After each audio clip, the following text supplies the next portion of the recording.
The Gfinity Supercars Eseries is headed for the home straight. And it's a race in two for the Drivers' Championship. Oh, you watch, Rogers will get them both.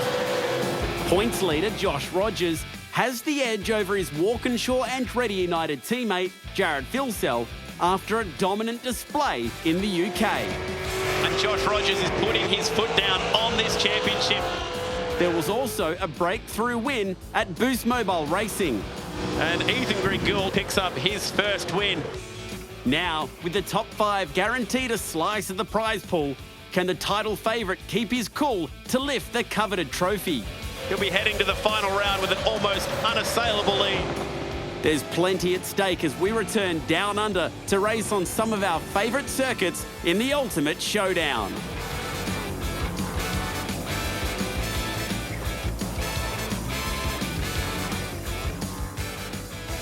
It's trophy night for the final time in 2019. It's the Gfinity Supercars Eseries brought to you by Shannons. And it's all part of a giant week of Supercars action that goes all the way to Newcastle with Super 2 and the Supercars Championship all winding up. This is really, really exciting. It was the British tracks last week, the Australian trio tonight. Oran Park, it's back. Phillip Island and Bathurst, the perfect way to wrap up this Aussie series. Once again, and for the final time, it's Bryony Ingerson. Hello, Chad. Hello, goodbye. It's been good. Yes, hello and goodbye. It's been a fantastic series so far, and I really think that we're going to see the levels just ramped up tonight because there is still a lot of pride on the line, there's points on the line, there's money on the line, and I think a lot of people have got nothing to lose, everything to gain. How cool is this? Great. Last week we put out the call, we made a personal request. We wanted this guy and we got him. It's Ryan Walkinshaw, the team owner for Walkinshaw Andretti United. Mate, thanks for being here. This is great. No, thanks for having me on. I've been watching the season, the series all season, so big fan. It's really been great watching our guys up there. So appreciate the invites and. Hopefully I don't swear tonight. And you sent him, you tweeted him. Well, we invited him live in the show. Yeah, and then you sent a tweet. I sent a tweet on the way home in the cab, said, Ryan, you see? I actually thought you guys were joking when you did it live on the show, but yeah. There you go. And 1 week later, here you are. Here so we are ready to go. Just tweeting Ryan to invite him on for round 7. The other Ryan. I got my Ryans mixed up on Twitter. I went to get Ryan Reynolds. He doesn't need to know that there's no... It was Ryan's story I went looking for. Got the wrong Ryan. All right, let's look at the championship picture because for your boys, it's looking very, very good. 1-2 in the points with this one night of racing go. 3 races. The serious business for mine is second down to 5th. Yep. Never, ever say never, but Josh Rogers looking pretty good for this championship. Yeah, absolutely. I mean, he just needs to outscore Jared Phillip by 22 points over the 3 races tonight to take the championship. And for Jared to win, he needs to outscore his teammate Josh by 129. There is 150 points available across the 3 races. So mathematically, he is still in with a chance. But I think if with anything's to go, we've seen the warm-up races tonight. Qualifying's had its own dramas as well. So I just think we're in for a mixed bag tonight. Can't wait. It's not going to be as easy as you guys are making it out to be. Oh, maybe not. But there is some pretty serious prize money up for grabs. So let's check this out. Check this out. First and second, if you can pull off the 1-2 tonight, Ryan, it's worth $17,500. Not bad. It's not too bad, is it? I'm going to have to check the drivers' contracts and see if that goes to the team owner or the drivers. But either way, I think there'll be some nice money that goes into the Christmas party. Congratulations, Josh and Jared. You've won $17.50. Well, the difference between finishing second and 5th is worth $6,000 tonight. So, and they're all pretty tight in the championship at the moment. But it's all about Josh Rogers at the moment on top, looking very, very smooth to continue on his form. Well, pretty much since Bathurst all the way through to now. So picked up another couple of race wins. It's just 19, Ryan, and he seems very cool under pressure.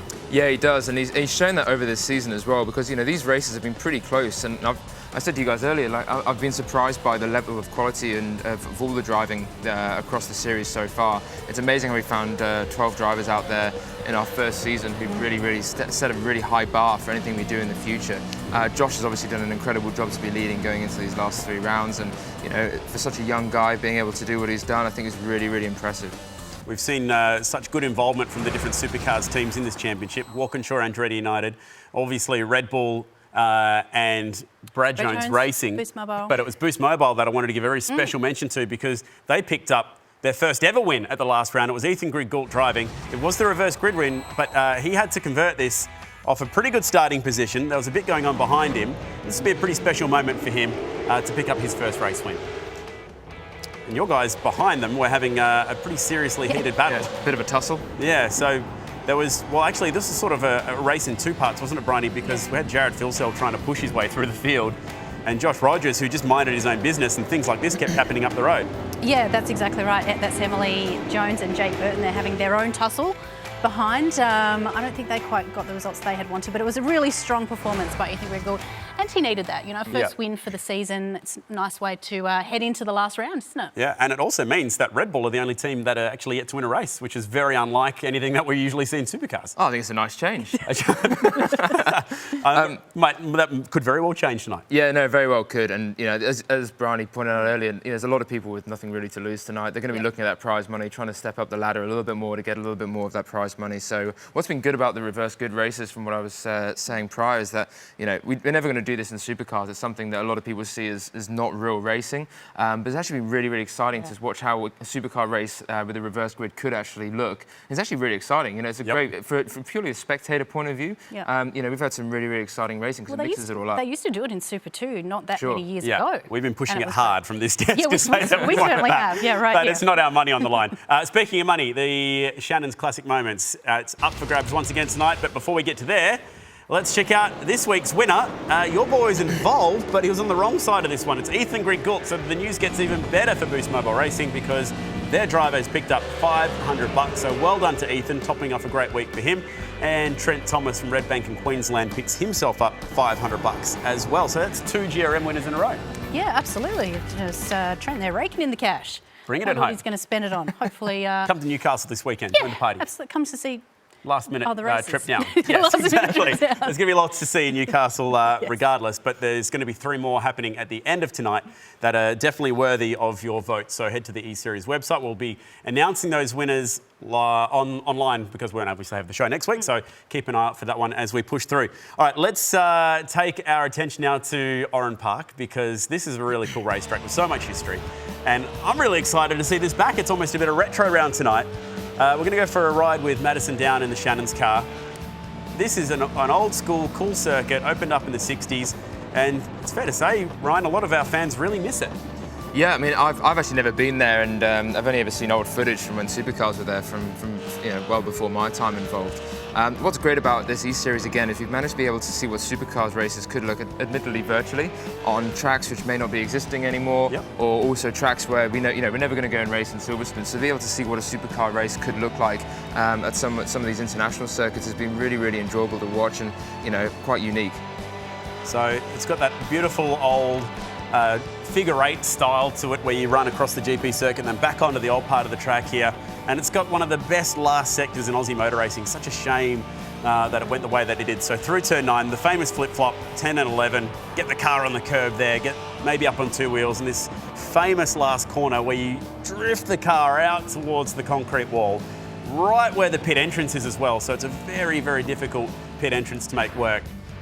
Really looking forward to seeing them go racing there for 16 laps tonight. So that'll be the first race. That'll set the grid for a reverse grid race, which will be Phillip Island. But we unleashed Ryan Walkinshaw on Oran Park earlier today. How'd you go? Not very well. I'd never driven the circuit before, and I didn't even know where the corners were. So it was a lot of guesswork, a lot of really, really bad gear shifting, a few spins. Yes. At least if you're going to be doing it, you're doing it in style. The Logitech equipment was very kind on you. Yeah, no, the Logitech equipment was great. My inability to get a decent lap in was purely my own lack of talent, and certainly not the hardware that I was using. I'm not going to blame my tools, I'll blame myself. Yeah, I might give it another go at the end of the day because it actually wound me up a little bit that I was that bad. So I'm glad we didn't show the whole lap. I'm really happy that didn't happen. Well, we would have taken 5 minutes of our segment. So didn't quite have enough time for that. No, I love how many people, drivers, team owners, whatever, guests, have come in here and gone, where's the sim and when do I get to have a go at it? It's pretty much exactly what you did today when you walked in. Yeah, no, absolutely. I saw it here and I saw, you know, a few of them down there, and it was quite good to see one was all booted up and ready to go. So I didn't realise it was going to be played on TV at any point, but Surprise. Nice surprises. We had qualifying at Oran Park just before we went on air, which is what we do every round. Sort the grid out. Looks like it's cold, tricky conditions there as well, very overcast. And it was Jared Philsell. So great work, Jared, taking his first pole award. So personal best for him. Josh Rogers, man, he's good. So 3 seconds and 3 firsts from the qualifying sessions for him. Dane Warren is also up there for Red Bull, floating around, ready to take his first win. We had personal best for Brady Mize, who picked up 7th, and Ethan Grigort, who finished 5th. He's finally broken his 4 consecutive 6th place qualifying efforts, so well done to him. Madison Down fighting for 2nd in the championship. He's within striking distance as well, inside the top 5 spots. But we did have one fairly large moment coming onto the front straight. Yeah, Emily Jones here just got too close to the wall and then did a bit of a, what are they, ollie? Is that not? That is not an ollie. Yeah, a bit of Tony Hawk action going on there. Tony Hawk term. Bit of a grind. Thing. A grind. A grind. Call it, yeah. That's it, yeah. And upside down for her. So she's going to be starting, unfortunately, off of the last row. So she's got some work to do ahead of her. Yeah, and if you've ever wondered what Bryony's skateboarding knowledge is, now you know. Looking forward to her fun facts, which will be coming up hopefully a bit later in the show about each circuit as well. Let's check in with our pole man, Jared Philsell. Congratulations, buddy. You've managed to put this thing on the pole and in front of the team boss as well. Well done. Yeah, thanks, guys. It's good to get another 1-2 for the team. More importantly for me to stay in front of the championship contenders behind me, which is always... So is 2nd very much the goal tonight in terms of the championship? Yeah, definitely. I don't really care where I finish, as long as I finish in front of the guys behind me. Yeah, Josh has just done an absolutely amazing job all season. We've basically ran the same setup. He's just driven much better than me, so you can't fault him. Bryony has been pushing tonight that she reckons the gloves are going to be off. She reckons it's going to be very competitive on track. Gloves on, gloves off. Gloves on.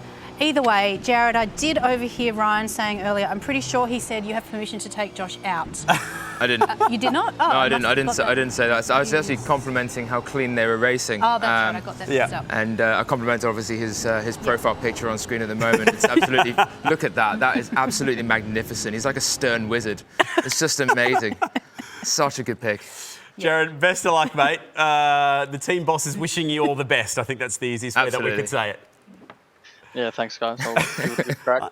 Unflappable, isn't he? I like it. All right, we're not too far away from going racing here tonight. It's the final night of the championship. On the way to the break, we're going to get to know another one of our drivers. From the Raw, it's Brenton Hobson.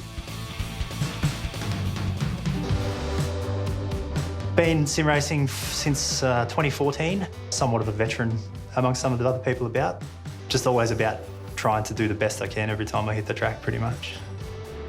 I do have a bit of a following on YouTube, Twitch and social media, so Hobbo88 is what I go by.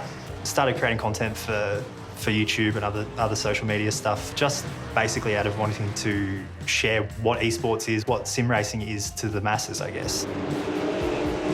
My family were around motorsport as a kid, so I've been exposed to it from a very young age. I grew up as a fan of speedway racing, but then also touring cars and Advanced Supercars. Peter Brock fan as a kid, and icons of the sport like that. Family is very, very important. I've got a wife and 2 kids that motivate and inspire me to do the best I can every time that I hit the track. Cooper, little 3-year-old, and Madison. She's not quite 1 yet, but they certainly keep me on my toes at home.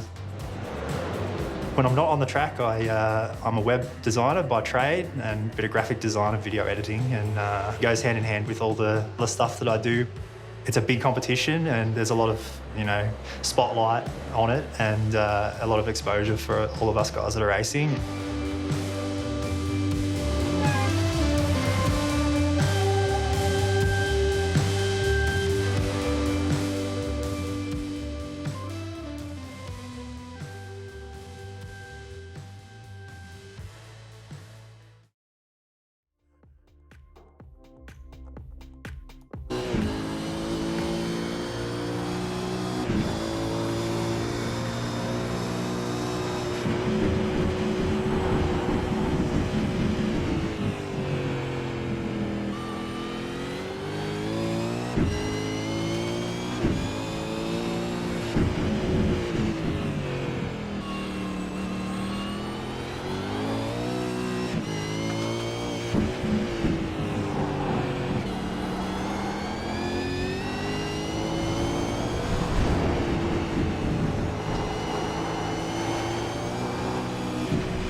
Are you a motoring enthusiast? Shannons are giving you the chance to win a trip to London and the 2020 Goodwood Revival, one of the biggest historic motorsport events in the world. Plus, tour through the English countryside in a Jaguar F-Pace for 15 days, visiting historic locations and unique motoring museums, with up to $5,000 spending money for eligible Shannons Club members. Plus, win a new Indian FTR 1200S motorcycle. To enter, get a quote on your special car, spouse's car, daily drive, your bike or home. Take out a new policy for even more chances of winning. Call Shannons on 1346 46 or go online today.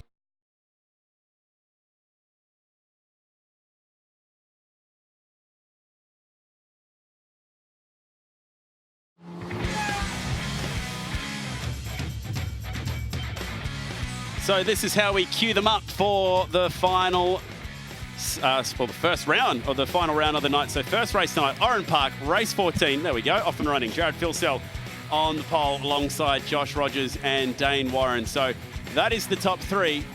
And looking forward to seeing what Jake Burton can do for Brad Jones Racing from down as far as sixth position. Like I mentioned, personal best qualies for Ethan Griggle and Brady Myers tonight. So well done to them. And remember, Josh Muggleton and Brenton Hobson fighting for their first podiums of the season so far. So we are ready to go. Oran Park is the first of the three races tonight if you're just joining us. 3 Aussie tracks, Phillip Island and Bathurst as well. And the championship is well and truly alive. So let's check in with Jonathan Simon down in Melbourne. And it's a big warm welcome to you for the final time as well, mate. This championship picture, it could be solved in the first of the races tonight. Yeah, it could definitely be. If Josh Rogers, Jared Philsell's teammate, if he wins this first race, then Jared needs to finish fourth or higher to for this championship to continue on to Phillip Island, the penultimate race. And from then on in, it's just going to get harder for Jared. Yep. So essentially, Josh has got one hand on the trophy, but he's not mathematically there. I'm really excited about that fight for second down to fifth in the championship. I think really that's where we should be looking tonight. Yeah, and that's where all the prize money is being paid, isn't it? So a bit of extra cash for these drivers who work so hard throughout the year. And before the race begins, the drivers are frantically practicing for that pit entry at Oran Park, which is just ever so classic, isn't it? They're going out lap pit, and a lot of emphasis on that coming towards this 16-lap event. Okay. Thank you very much, Jonathan Simon. So keep an eye out for that. The pit stop process, Bryony, not allowed to pit on the last lap, but we've seen just about every other lap tried out at some point this year. Yeah, absolutely, except for Ian Ford, who seems to consistently choose the last lap that he can, not the last lap, but I guess the second to last lap. Yep. Typically, he does go all the way through the race, always the last to pit. Yeah, so it's going to be interesting to see if anyone changes strategy tonight. The other person I'm looking forward to seeing is Richard Hampstead, because in qualifying and in practice a little earlier, he was pretty aggressive. Can he continue that on in this race? Let's have a look. All right, let's go racing. We're back at Oran Park. It's been over a decade since Supercars raced there, but tonight we can recreate it for the E-Series. And let's go racing. Great to have Ryan Walkinshaw on the desk tonight as his two boys lead us through the first corner. Dane Warren with a little peek to the inside at turn 2, and off goes one of the Boost Mobile cars, and I think Brady Myers. So his best qualifying effort, and he's gone at the very first couple of corners. So they'll go to the back. I think it's Ethan Griggle who went off the road. So that's trouble for them straight away. Dane Warren tucks into third spot. Can he get his first win of the night? The first win for Red Bull. We're off and running at Oran Park. Good start for the Walkinshaw boys. Yeah, not too bad so far. They've both kept it clean. It's been a good start for Jared and Josh. You know, they've clearly got the Red Bull car pretty close on their tail as well, so it looks like they're pretty pacey, actually. So I think that little group of three will probably pull away a little bit. Yeah, hopefully hopefully Dane doesn't get in front of one of our boys and split them up, because we've seen what's happened previously in this racing series so far this year. It starts to get a little bit chaotic when that happens, but yeah, so far keeping them both first and second, I'm pretty happy. Let's hope they bring it home like that. As it stands, that is enough for Josh Rogers to wrap up the championship in this race, but early days as we go flying past the pit exit and into turn 1. Love that sweeper that is turn 1, and then hard on the brakes for turn 2. Such a cool old school complex of corners, famous track, which is sorely missed in the championship these days. Doesn't this just make you want to wish that the track was still there? I mean, I'd love to hear if anyone's watching on Facebook Live at the moment. Yeah. If you went to Oran Park at any point, visited there, watched a race there, what your memories were of it. I was there in 2007 and 2008, and it was a fantastic circuit to watch. I know Madison Down, who's in this race, currently 4th. He would have been there as well. That was his local track in Sydney southwestern suburbs. Grew up there, went to the track with his with his dad. Fell in love with the sport. Here he is racing on it tonight in the E-Series. Such a cool story.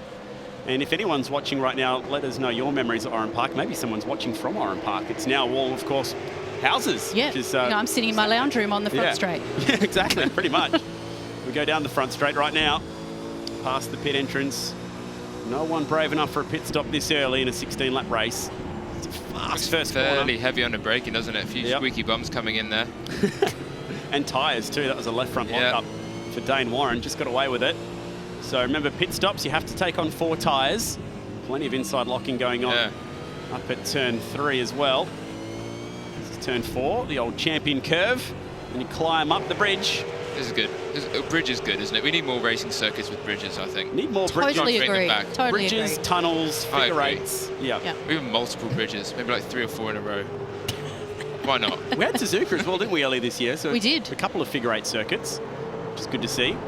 I think there's a prime candidate for someone to pit out of this battle pack very early. Reason being, I don't think tyre degradation is going to be huge here tonight, and there could be just a lot of time to be found by getting out of the train. So if anyone's brave enough to try and take an early pit stop, not this time by. Front guys, no. Nope. Motor on by. It's interesting, we've not seen that many undercuts work that successfully this season. It's been quite unusual to see, because obviously in supercars it's something we look at really quite attentively during the race to see if we can try and get a bit of clean air and try and pull up a couple of positions on people if we're in a tight little battle pack like this. But so far this season we've seen a few people do it and they've not been rewarded for the risk. Yeah, I wonder why it hasn't worked. Track temp. In Oran. Okay. Well, I hadn't even finished my question, Chad. I knew exactly where you're going with it, Bryony. No, track temp is the answer, because remember round 1 we had sunny conditions and the track temp was huge, right? Yes. 50, 60 degrees, and as a result the tie deg at Phillip Island in particular was good. If we get a hot track at Phillip Island, the undercut will be back on. Okay. So, calling it early. It's a great shot, isn't it? I know. The onboard shots that iRacing supply have been primo all year. Yeah. Really good. Really make you feel like you're actually, on board. All right, we go past this pit entrance once more. The 2 Walkinshaw boys, they are very, very close. We have had a pit stop. Let's check in with Jonathan for the latest. Quick stop by Brady Myers. Nothing really fascinating, but he did go off at the start of the race, so this could just pick up the rhythm for him and just give him a bit of a refresh, like a timeout in most other sports. So hopefully Brady Myers can undercut a few drivers ahead of him here. Okay, good pickup. Thank you, Jonathan. I think he's got good car speed. He qualified 7th, but then dropped to the back on lap 1. So an early pit stop and maybe a pickup from just a few seconds worth from the on-track battle that's starting to kick off here. We talked about this last week in certain races where the 2 leading cars followed each other into the pits, and it was either yourself or I think it was Nick Perkett who was our guest. Yep. It was like, why wouldn't you do an alternative strategy? Because if you follow them in, you're just going to follow them out. Yep. What do you think is going to happen here tonight with Jared and Josh? Well, I think Josh has got the speed. Expecting them to pit at the same time? I think Josh has got the speed looking at this to be able to pass him on the track. And we saw in the warm-up races tonight, he was really aggressive at turn 2. So he might not need to try a different strategy. Let's see if he's going to roll the dice here with a pit stop. No, neither of the front 2 guys coming in. But this is where I think turn 2 is his best corner to make this stick. If you can be close enough through here at turn 1 and have a big look down the inside now, he gets really close, but not close enough. Jared holding his nerve. Yeah, exactly. I think he knows as well that, if he keeps his nose clean in this race and doesn't take too many risks, he's pretty much got the championship. Well, that is the championship sort of, isn't it? If he finishes in his current position. So that's all he needs. For himself and for the team, he probably doesn't need to take a risky move. If one opens up for him, then obviously he's a racer and he's going to take it. But, I don't think you're going to see anything too risky from him. Fight for 3rd, looking back off Dane Warren's car. Dane sort of slipped away from the leaders a little bit too over the last couple of laps. He was right at the back of Rogers probably 2 laps ago, and he seems to have just eked it out. What is it, 0.7 of a second? Yeah, almost a second behind now. He did have a couple of big lockups as well going into turn 2, which may have contributed to that a little bit. Or a couple of wheels in the dirt there for Dane as we get ready to run onto that front straight again. That crowd in the background, that's exactly what it used to be like. And you've asked the question, Brian, and plenty of people throwing in their memories right now. Zach on the Facebook stream saying went in 2004, it was awesome. Went for the 1990 Australian Touring Car Championship finale, says Shane Barker. I'm going to the finale this week, and these days it's in Newcastle. So keep those memories going right now on Facebook Live, and we will get the chance to maybe throw some of your questions at Ryan later in the night. This obviously was the track where Craig Lowndes wrapped up his first ATCC Supercars Championship in 1999. We've all seen that vision of him celebrating at Yes, Park. his last championship. His last championship. His last. First and last. No, 96 was the first. Oh, 96. Yeah. No, 99 was here. Yes. Good chat. 20 years later, here we are talking Glad about we it. got that sorted out. Yeah, well, it was 20 years ago. We'll let you off there. I was like, do I or don't I? Do. Do. Always do. There we go, back onto the front straight. Such a short lap. Lowndes holds the record from that year. Still, the lap record exists 20 years later. Amazing. I reckon that was a bit of gamesmanship then from Jared. He sort of half fainted towards the He thought about it. pits. That's Jake Burden in the background, heading into the pits. So he's come in. Brody Myers out ahead of Hobson here. So he's picked up one spot through the pit stop sequence. Let's see. There's a few coming in now, actually. So Ethan Grigalt is in. As the fight for the leaders goes around and into this tight, tricky complex of right-handers. And this will be the fight off pit lane. So this will be interesting here. Let's watch out for Brady Myers, who should be coming onto the front straight now. Here he comes, and he'll be racing that yellow Brad Jones racing car. I think the BJR car should have the nod if he's had a quick enough pit stop. Here we go. That Fox Sports car is going to be arriving at a fair rate of knots. So Burton's okay, but it's the battle behind them that should be very close. Wow, the early pit stop has worked out a treat here for Brady Myers. He was last, essentially, at the end of the first lap with Ethan Grigalt, and he's picked up a few spots. Good to see someone trying something different tonight. Wait, here we go, it's on. Started a trend. Oh, a little bit of wall contact there as well. And the teammates do come in together. That was Madison Emily Down Jones. gave the wall a little kiss as well. Yeah, Emily just got it through the last corner too. So it's a race on pit lane between the teammates. Here we go. It'd be cool if you could actually have both cars pit in real life at the same time. Oh, it'd be less confusing and less stressful. Yes. Yeah, Yep. absolutely. Because we obviously have to remind people that are new to iRacing that a team doesn't have to double stack like they do in the Real Supercars Championship. You get your own pit bay, and it's an individual pit. There's also no communication between the drivers and a team as such as Walkinshaw and Andretti United here, so they don't know when the other is pitting. So has there been a change in the pit stops? I think that looks Yes, like it maybe has. Josh has got in front. Yeah. Wow, so just beat him in a straight up pit stop race. I saw a little bit of white smoke coming from there, so maybe Jared just spun his tyres a little bit up, a little bit more than he wanted to, and gave Josh the opportunity to get in front of him. Oh, Josh is trying to win this championship from the front. Well, that was pretty big. Jonathan, you're watching the action in pit lane, and what happened there between the two Walkinshaw cars swapping spots? So I feel like because Jared Philsell at pole position, iRacing is going to award him the closest pit bay to the exit. And as you see the way he parked it, it was on an angle. And the way iRacing works is the better you park your car into the box, the quicker you stop. So for Rogers, it was an easier stop into his box to take 4 tyres. For Philsell, a lot more difficult, and that cost him about 1.2 seconds in his stop. Wow. Wow. Interesting. And that's translated onto the track, hasn't it? Yeah, okay. Yeah. So well picked, Jonathan. And that explains exactly how that's happened. So it's classic, isn't it? Everything going his way at the moment. Here comes Dane Warren now out of the pits. It's going to be pretty close to the Red Bull car. Is he going to get in front of Madison Down? It'll be really tight between him and the tight. Shannons car. Oh, gets him Just covered. got him. Cold tyres though, so there'll be a second here where he's vulnerable. If Madison wants it, he needs to go now. Not quite close enough at turn 3. And I think Dane Warren's just going to hang on to this. That's also allowed Jake Sissons to catch up. Sorry, wrong Jake. Jake Burton? Jake Burton from Dunlop Racing allowed him to catch up to the back of this battle, the back of Madison Down there. Madison Down there. Yes, Madison Down there in 5th place. Yes. See what you're saying? Easy for you to say. Yeah. This is excellent as we go through the old Momo corner. That's turn 9. And then the old flip-flop, the right and left-handed 10 to 11. Hard under brake to turn 12. And then back onto the front straight. So late pit stops today. Usually the pit stop sequences happen much, much earlier. Everyone clearly thinking that it was going to go long, and no one blinking from that front pack as the Hampstead car has been in. The only Ford in the field with the next level signage on it. Plenty more memories. Bryony's streaking in at the moment. People saying how good the truck racing used to be there back in the day. Oh, yes. Forgotten about that. Super trucks, they were seriously cool back then. And lots of cool memories floating in. Someone saying, what game is this? Well, this is iRacing, and it's very, very cool. We have seen the step up last year. We had Forza Motorsport. That was a great series. Also, I've got Matt Collins watching right now as well. He was one of the competitors last year, so a big shout out to Matt. But stepped it up this year to iRacing. We've had buy-in from Supercars teams. And when you've got guys like Walkinshaw Andretti United, Red Bull, Brad Jones Racing, and of course GRM out there, really does add a huge level of credibility. What has been the attraction here, Ryan, to come and get involved with this series?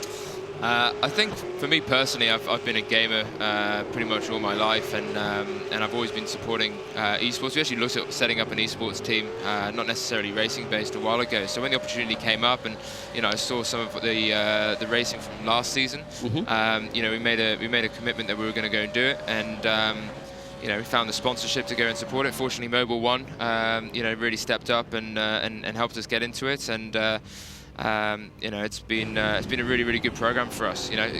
Taking it seriously and going out there and trying to leverage that with your sponsor group is something that we've found a lot of value in. I don't know if some of the other supercar teams have found that as well, but it's not necessarily something you sell directly, but it's been something that we've been able to talk to our sponsors about and add to complement their package, which has been really well received, especially particularly because a lot of brands now are trying to hit that youth market harder and harder. And, everyone knows that esports is probably the fastest growing sport for the youth market. Well, I don't know if everyone does, but obviously you do because you're very forward thinking. But and I think that's why you've been so integral in getting this E-Series up and running here in Australia. But you've been overseas. You've witnessed how massive it can be overseas in terms of gaming. Yeah, absolutely. I watch a lot of esports on things like Twitch, for example, and I've been to a couple of large esports events, and the sport's definitely growing, and it's becoming a serious contender for a lot of sporting championships out there. All right, we just saw Madison Down duck into pit lane. I wonder if Jonathan might be able to shed some more light on what happened there. I'm still trying to figure it out right now. So it didn't look like a drive-through, which is unusual. Yeah, so that's what I'm trying to look at right now. Whether or not he sped into the pits in his normal stop, I'll have a look at and get back to you. Okay, so Madison Down will drop to the bottom of the order, and this will put him on pole for race 2 tonight, driving for the Shannons team. But that is huge for the championship because he's fighting for those positions 2nd through to 5th. That could be enough to even drop him down as low as 5th. Here he comes now. And remember, he had an amazing start to this championship, winning races 1 and 3. So this would be pretty big if it costs him some points tonight. Just to highlight exactly the effect there, he was, 4th at the time, fighting with Dane Warren. So he would have been picking up 32 points. Instead, he'll be taking 2 out of this race. Oh, so it's a 30-point loss. Yeah. And that is enough to drop him below Jake Burton at the moment. On board now with Ethan Griggold, who is chasing down Josh Muggleton, who's had a pretty, I think you'd say, a pretty disappointing run in this year's Gfinity Supercars E-Series. Things haven't quite gone his way. Josh has always seemed to get involved in an accident. A lot of them through absolutely no fault of his own, I should say. He has been unlucky, because he's a talented driver. He's a good sim racer. He's known for it as well. He's done some decent professional driving as well in his time. So, I think we're all expecting him to be a serious contender for the title in this series this year. But as you say, in some cases, a lot of cases through no fault of his own, he's had some pretty unfortunate luck. But that's part of racing, right? Just going to check in with Jonathan in 1 second. But Brian, do you remember last week we asked for red wheels? We did. Ask and we shall receive. Just noticed that. That was very, very subtle from the team at Knight Rider. So well done, guys. Thank you for that. They are on it this year, Josh Muggleton and the crew there. Let's check in with Jonathan right now. Have we got to the bottom of the Madison Down issue? So I had a look at his original pit stop, and I don't know if he sped by the slightest of margins, but it was very close. And if it is a penalty, it was by at least 2 kilometers an hour. But I know sometimes if you speed on entry, you can serve your penalty in the current pit stop. You don't have to come and drive through again. So the fact that he's come in a second time said to me that it had to have been on the exit. And if it is, it's by the slightest of margins. Wow. So it's interesting that they do stop-go penalties, which is very old school as opposed to a drive-through. As this fight is still going on. Ethan Griggold, this has been a really good recovery. Remember, he was off at turn 2 in the opening lap. So he's got great car speed, and he is hounding the back of Josh Muggleton. This is for 7th. This will be one of Josh's best results of the season. His 3rd best, to be exact. Just the one top 5 what's been a very tough year. Just looking at car speed. And at the moment, definitely Ethan Grigor, one of the fastest on the track, but just now starting to lose a bit of time tucked up behind the Knight Rider entry. Last lap of the race, first of the night, and this is race 14 of the championship. We finished tonight with race 16 at Bathurst. Remember, we got Ryan Walkinshaw on the desk, and we'll be taking your questions live on Facebook between Phillip Island and Bathurst tonight. Oh, that is dangerous. Looking forward to that one. We don't have a 7-second delay, Ryan. Just remember that. Travis Edwards online. I miss Oran Park so much. Had some of the best battles there. Best thing is, thanks to iRacing, we're able to race there again. Yeah, absolutely. Absolutely. Great to see. It is a great track, isn't it? Really got a sense of the appreciation for what it was like. You know, I've not seen any racing there for such a long time. You kind of forget about it. Well, here we go. This is the moment. Josh Rogers is not just a race winner as he just about kisses that wall. He is also the champion now for season 2019. Well done, Josh Rogers. And what a way to do it. Putting the thing first place. And behind them, they will race to the checkered flag. Nice battle between Muggleton and Ethan Grigor. Brady Myers will get home for ninth, so good recovery drive there from Ethan off the back of the field. Madison Down, disappointment for him. He'll drop to 5th in the championship. That pushes Burton up a spot. The top 4 is exactly how they sit in the championship. But how about that for Josh Rogers? We can congratulate the team owner right now. You have won the E-Series as a team owner. That's pretty cool. Yeah, that's very, very cool. We set out wanting to go and compete and to go and win this championship this season. You know, we did take it seriously. Went out and got, in our opinion, the 2 best drivers in the country. And yeah, I'm super proud for Josh. He's been an absolute hero this season. He's been the standout. Closely followed by Jared as well. He's really fought him hard right until the end as well. So proud of both my drivers. But huge congratulations to Josh. He's just been fantastic. I hope we're going to get some good end of the night burnouts from him. It might be a little bit too early to dig into the burnouts in race 14, but he's going to have a little bit of fun still. His car control is ridiculous. That is not easy to do in iRacing. No, it's not. I was doing that by accident with him earlier, so I actually want to see them. Here we go. We are going to get some skids out of him. Awesome. All right. Doesn't mind a celebration, this guy, and I think he knows that he is now officially the champion. And this is how you celebrate in style. Did you catch it at Laguna Seca when he was offering up burnout by request? Yeah, that was very cool. Yeah. I actually put that on my Instagram. I did. That was very, very cool. He is a star of this sport, and he cannot be touched at the moment. Already looking forward to what he can do off the back of the grid at Phillip Island. This is how it all played out. Race 14 of the championship, Oran Park, the location. So cool to see racing back here once again. That famous front straight. And it was a Walkinshaw 1-2 at the start and the finish, but the numbers have swapped around. That's what happened. It was hard to see where that started. I saw Hampstead was sideways in the background. They all just sort of followed each other off the road. There was any contact between Yeah, it was a hard one to pick. Down into the first couple of corners, it was Phil who led the way, but Bryony Josh never gave up.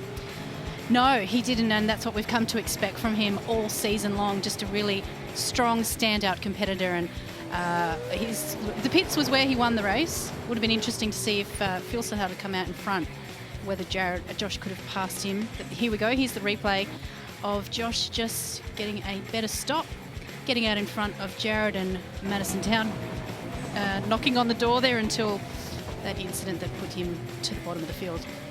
And then the rejoin further back in the pack. This was really close between Red Bull's Dane Warren and just about making contact there with Madison Down. And at the front, after taking the lead through the pit stops and adding another race win to the record books, he is absolutely on it at the moment. He's 12th top 5. His 7th podium of the year. Actually make that number 8 now, I reckon, and that will be race win number 8. So doing a very, very good job in this championship, and now officially the champion as well. So congratulations to Josh Rogers. I think we might be able to have a chat with him now as well. So congratulations, mate. You are the champion. How does that feel? Thank you. Obviously, it's really special to be able to win the inaugural series on iRacing. But yeah, all in all, throughout the season, I've been really, really pleased with not only how I've driven, but also how Jared and I have worked together to try and make the car as good as it could be. A little bit unfortunate there for Jared in the pits. Ultimately, I think that was probably just what decided the race. Oran Park's a really tricky track to pass, and I don't think I would have had the opportunity otherwise, so it was unfortunate of him. But still P2, still ahead of Dane in the championship, so I think we'll just be looking to lock out that 1-2 for the team now. you've got the team boss on the desk tonight. Ryan, that was very impressive. Another 1-2.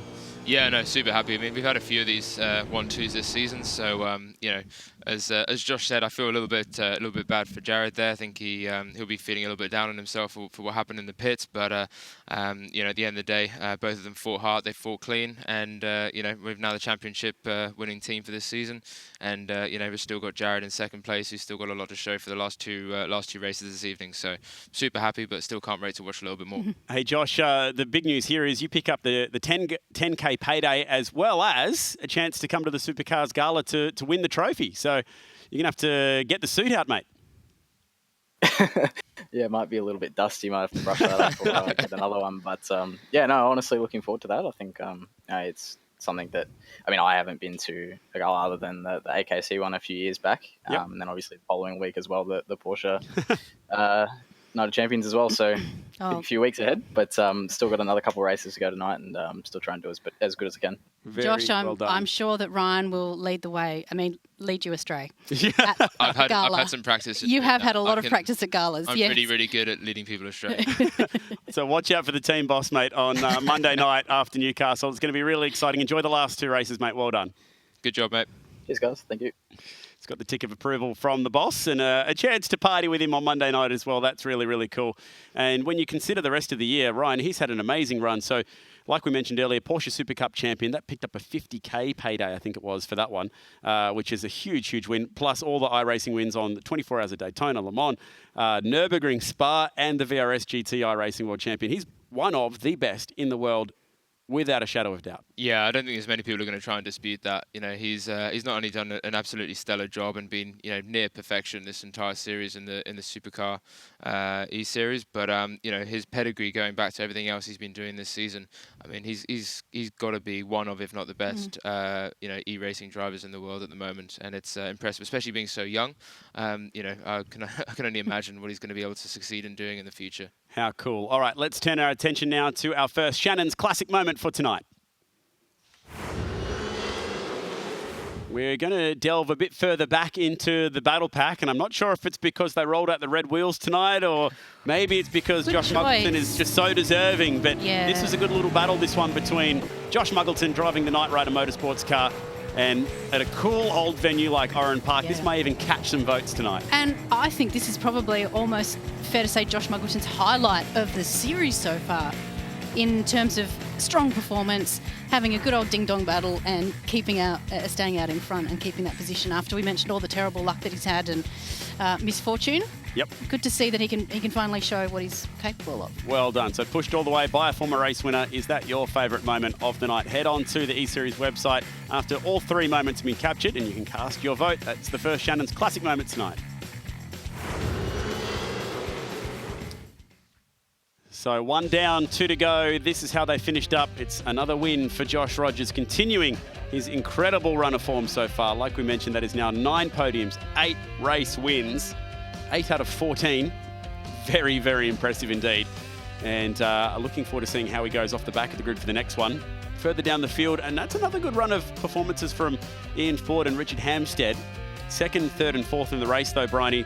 2nd, 3rd and 4th now in the championship as it stands. Yeah, Ian Ford was a little bit under the radar in that one. We didn't see a lot of him, but a 5th place finish, I think it was there. Yeah, good result for him. All right, good effort. All right, we need another quick break here on the E-Series tonight. It's the final round. We're going to crown a champion and check out 2 more big races. Phillip Island's coming up and then Bathurst to round things off.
Are you a motoring enthusiast? Shannons are giving you the chance to win a trip to London and the 2020 Goodwood Revival, one of the biggest historic motorsport events in the world. Plus, tour through the English countryside in a Jaguar F-Pace for 15 days, visiting historic locations and unique motoring museums, with up to $5,000 spending money for eligible Shannons Club members. Plus, win a new Indian FTR 1200S motorcycle. To enter, get a quote on your special car, spouse's car, daily drive, your bike or home. Take out a new policy for even more chances of winning. Call Shannons on 13 46 46 or go online today.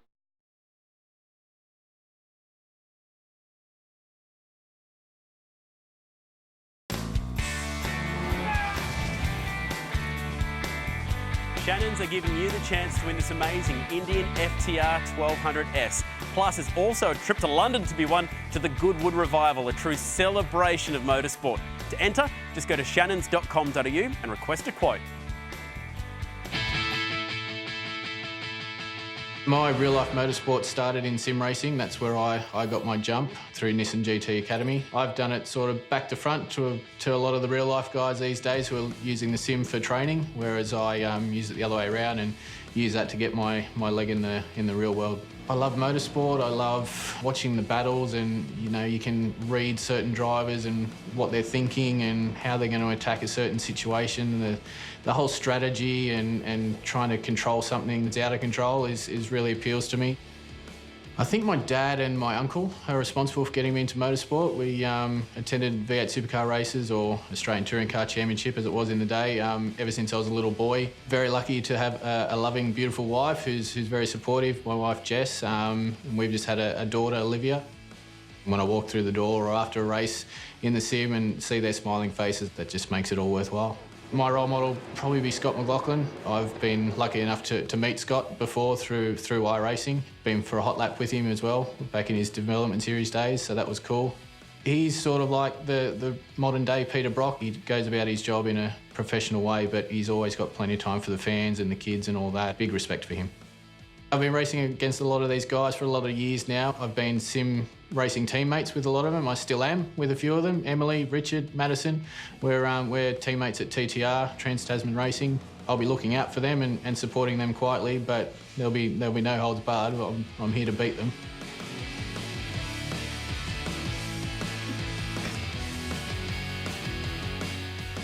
He's had a really, really unlucky year, but he's so fast, and his sim racing experience cannot be argued with, and also that experience in real life as well. Was Josh Muggleton one of the guys that maybe you were looking at when you had the opportunity to hand pick your drivers this year, because he's got a lot of experience? Yeah, we did actually look at a couple of people, and I've been Facebook friends with Josh for a long time as well. His dad I used to know his dad quite well through rugby union.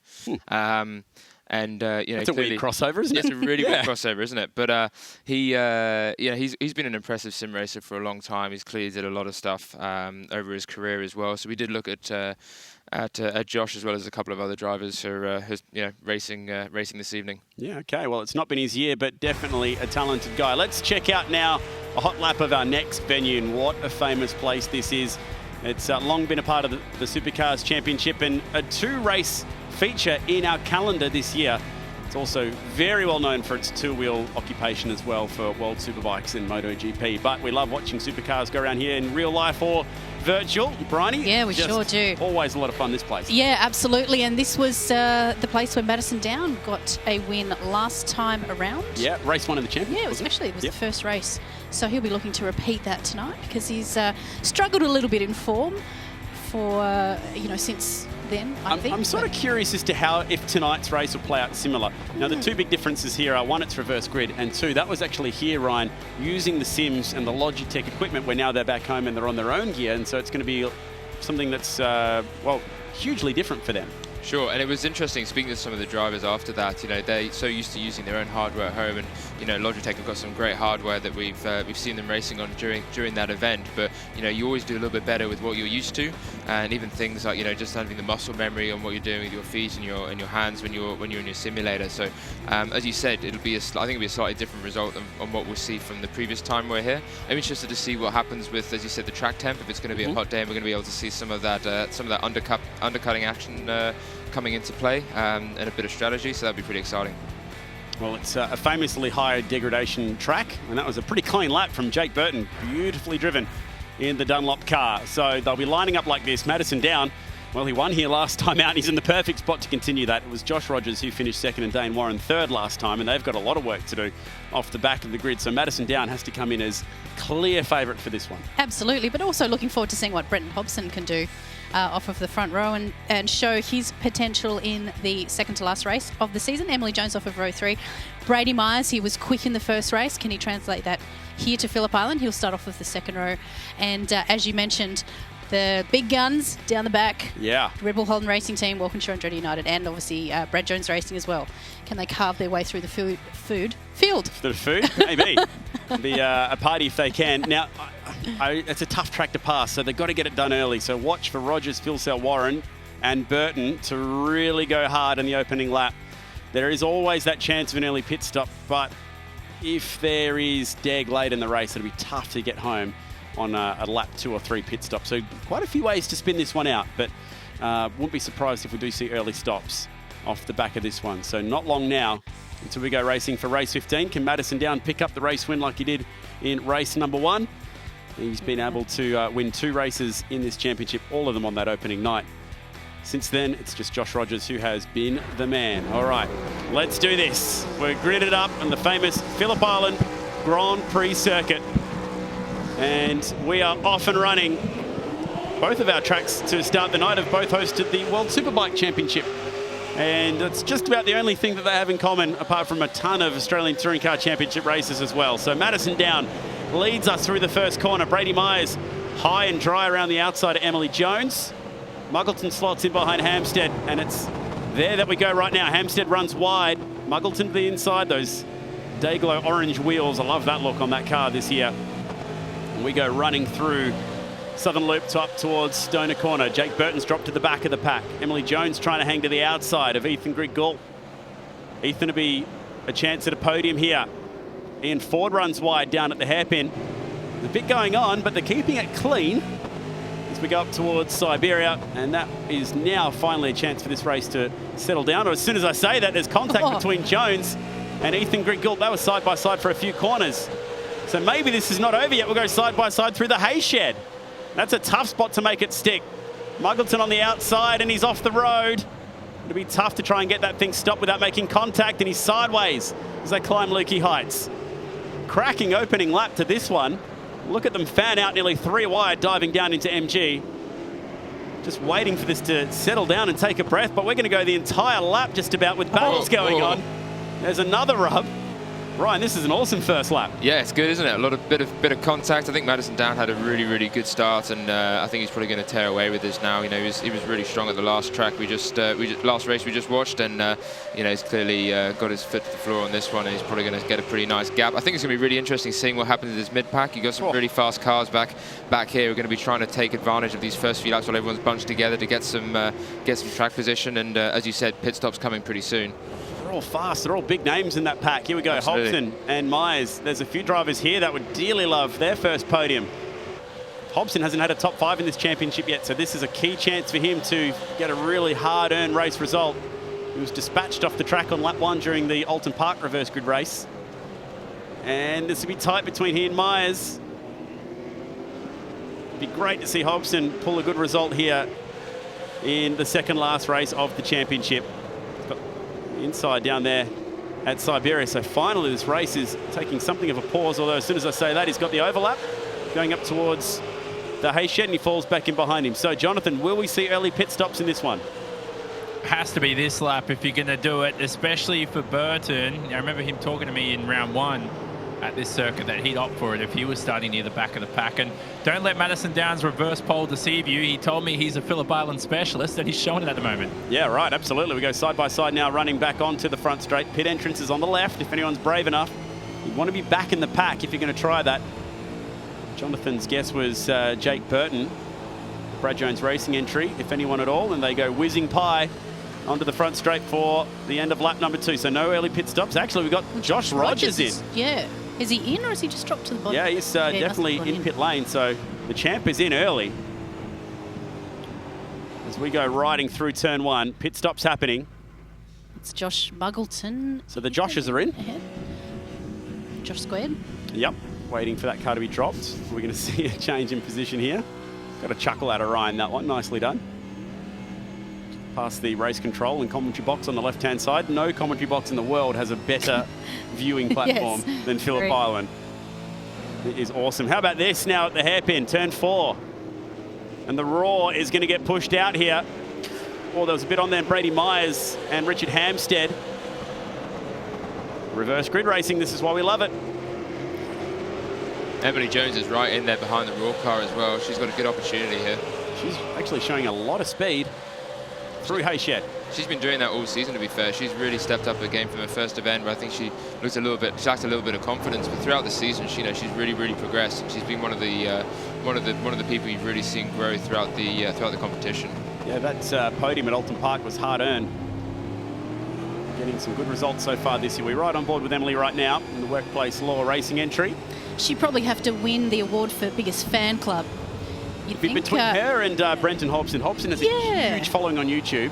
Yeah, and that's true. Emily had that massive following here for round 1. Our first live audience, for the Workplace Law family. We say hello to all of them who I know are watching on tonight, and they're really excited to have Emily representing them in their debut into E-Series racing. Oh, this is tight. They're making a big move here. She's got that done as well. Unless there's a bit of overlap here for Hampstead to work with at the loop. He can't quite get in there. Locking the rears off the racing line and potentially losing 2 spots here. Yeah, it's not gone well for him so far. Burton's got the run on him. You know who this is helping? Josh Rogers. This battle right now massively helping Josh Rogers. He needs these guys to brawl. Got the rears locked again. Maybe even got a bit of a shot in the right rear that time as he gets that car turned. He's got Ian Ford behind him. I wouldn't be surprised here if Josh Rogers pops out in front of everyone on screen. He's got the speed to do it.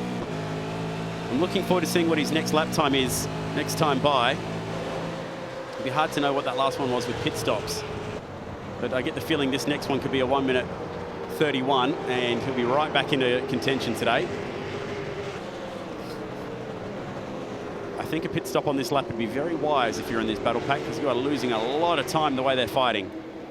It's not so much the undercut as much as getting out of where the brawls are happening. And Burton does come in. He answers the call. So does Hobson. And that's smart. So this will give them their best chance at fighting off Josh Rogers here. Now Rogers is coming down the hill into MG. Here he comes. And this is a pretty feisty battle pack as well. Brady Myers, Josh Muggleton and Jared Philsell. So Philsell's got some work to do. Again, Rogers just using the pit stops to overlap cars. I reckon he's going to go absolutely breezing by these guys in the lane. Got a good lap there. Oh. Got them, surely. There he goes, past Hobson. And the Raw car is on the way out. This will be a scary rejoin down at turn 1. Where is the best place to rejoin? There. Do you stay out on the left? Yeah, you're almost committed to. Sometimes what you're meant to do if you're coming out and building speed is get straight over to the right-hand side so you're not sitting on the racing line down at turn 1. Sure. But in that sort of scenario, it's really hard to just dart across the track when the field's coming by. It's a little bit like the exit at Darwin where you have to get across to the inside of the circuit. Not much time to judge it either. You've got a car hurtling it in almost 300 Ks down the front straight. You want to get that right. Remember Alex Rullo and Garth Tandy nearly got themselves in a bind at Hidden Valley doing the exact same thing as we go on board with the ever-aggressive Jared Philsell. He's just letting Josh Muggleton know that he is in a bit of a rush tonight. It's been a good race so far, and Josh with a huge undercut tonight. The undercut's working because of the hot track temp, Chad. So about 42 degrees compared to usual. As I think I'm seeing Philsell dive up the inside, isn't he, of Muggleton? But that's the problem for Philsell. He didn't opt for the early pit stop, and look at all the traffic he's in. Now, how much pain will Rogers be in later in the race, do you think? Rogers is probably, I might be wrong with this, but at least he's one of the smoothest on his tyres on this grid. So, I mean, just a nail in the heart, isn't it, for the rest of this bunch, is that he's got the oldest tyres and he's probably going to manage them better. Well, we'll find out as Philsell is side by side here with Muggleton. We go on board. Oh, and there's a rejoin for Emily Jones too, coming out of the lane at a really awkward time. Yeah. That was tight. Really, really tight. Well managed, though. She's going to have to hold her position strong here. She's going to get bullied by some of the guys behind her while she's got some cold tyres. How's the battle pack? She's just been dropped in behind enemy lines. So behind Phillip. I think we might see Burton make a move here. There he goes. Up to the inside, side by side through Stoner Bend. Here comes Phillip now. So plenty of scraps to watch out for. He goes through on Muggleton. Watch out for Burton. He's the man flying. Hobson also in the background. So unfortunately, it's not worked out here for Hobson, who's falling down the pack. And Dane Warren. So I'm not sure if Dane had a long pit stop or what's happened there. He just hasn't been able to get track position, but he's at the back of this pack, and that's really unusual for him. Yeah, he came out of the pit quite far behind the Dunlop car, which was quite surprising. So I wonder if there was something that happened there, if he had a little bit of additional time in the pits for something, because yeah, he seems to have lost a few seconds there when he came out. All right, Madison Down in the lane, which means Richard Hampstead is the last car to pit. So Hampstead now the race leader, and the fight will be on between Down and everyone that you're looking at right now. He's going to come out somewhere at the head of this pack. Look at that. Wow, he's timed that really well. Well, he had a giant lead before the pit stop sequence, so that'll be why. And that's how big that lead was. 4 laps, do you think Josh Rogers can hunt him down, though? Well, he's got very old tyres, so it's going to be extremely difficult. He seems to just be able to manage on whatever is underneath him, though, to eke out those gaps. He was first to pit with Josh Muggleton. Muggleton's going to back the field up a little bit here, which is going to give Rogers a little bit of breathing room. So Rogers then locking the tyre, the right front down at Honda Hairpin. So after Hampstead pits, if he comes out where we expect him to be in that pack, which we're currently looking at, that'll put Rogers second on the road from last. How does he manage to do that? We've seen it time after time in the reverse grid races, haven't we? Just magic. Just pure magic. He's a wizard. Just waves the wand and out he comes. Here we go. Jones side by side here with Muggleton. This is going to end in tears. I've got a bad feeling about this.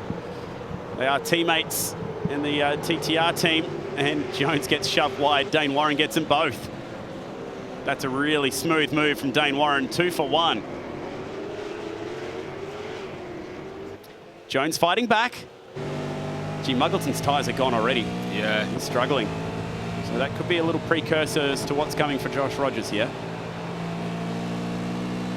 Let's have a look at that gap. Rogers to the rest of the field as Hampstead pits. Now we know the true order. It's Down, Rogers, Greg Gould. It's the Knight Rider and the Raw team scrap down the front straight. Looks like Rogers actually has lost about a half a second on Madison Down, the leader Madison Down, in that last lap. So you could be right. Maybe he has seen the best of his tyres and won't be able to make up that gap, which... I think the person to watch is actually Ethan Greg Gould. So he's sitting third, and I reckon he's got the tyres to catch Josh Rogers. Last time by, he was 3/10 quicker. Maybe that's just Josh looking after the rubber for now. Oh, that was a late move from Muggleton, and around he goes. There was contact. It did look like a pretty late move. He moved to try and cover the inside, and that's very sporting from Ian Ford, who hands the spot back to him. So taking it into his hands to redress that situation. That was very sporting. Yeah. I'd have just pressed on. He would have had a pretty good argument, because it did look like Josh maybe moved over slightly under brakes. And usually it's fair game at that point. So what happened down there at turn 4? Let's have a look. Maybe he was turning that way because he was getting pushed. Hard to tell. That's a classic Phillip Island manoeuvre, that one. One of the biggest stops on the course. Looks like a pretty nice day down at the island. Here is his teammate trying to chase down the champion to be. That gap, 1.1 seconds last time by. They were just about bang on same lap times, 1:31.2 to a 1:31.2. The race leader half a second quicker than them and extending that gap at the front. So it's perfect at the moment for Madison Down.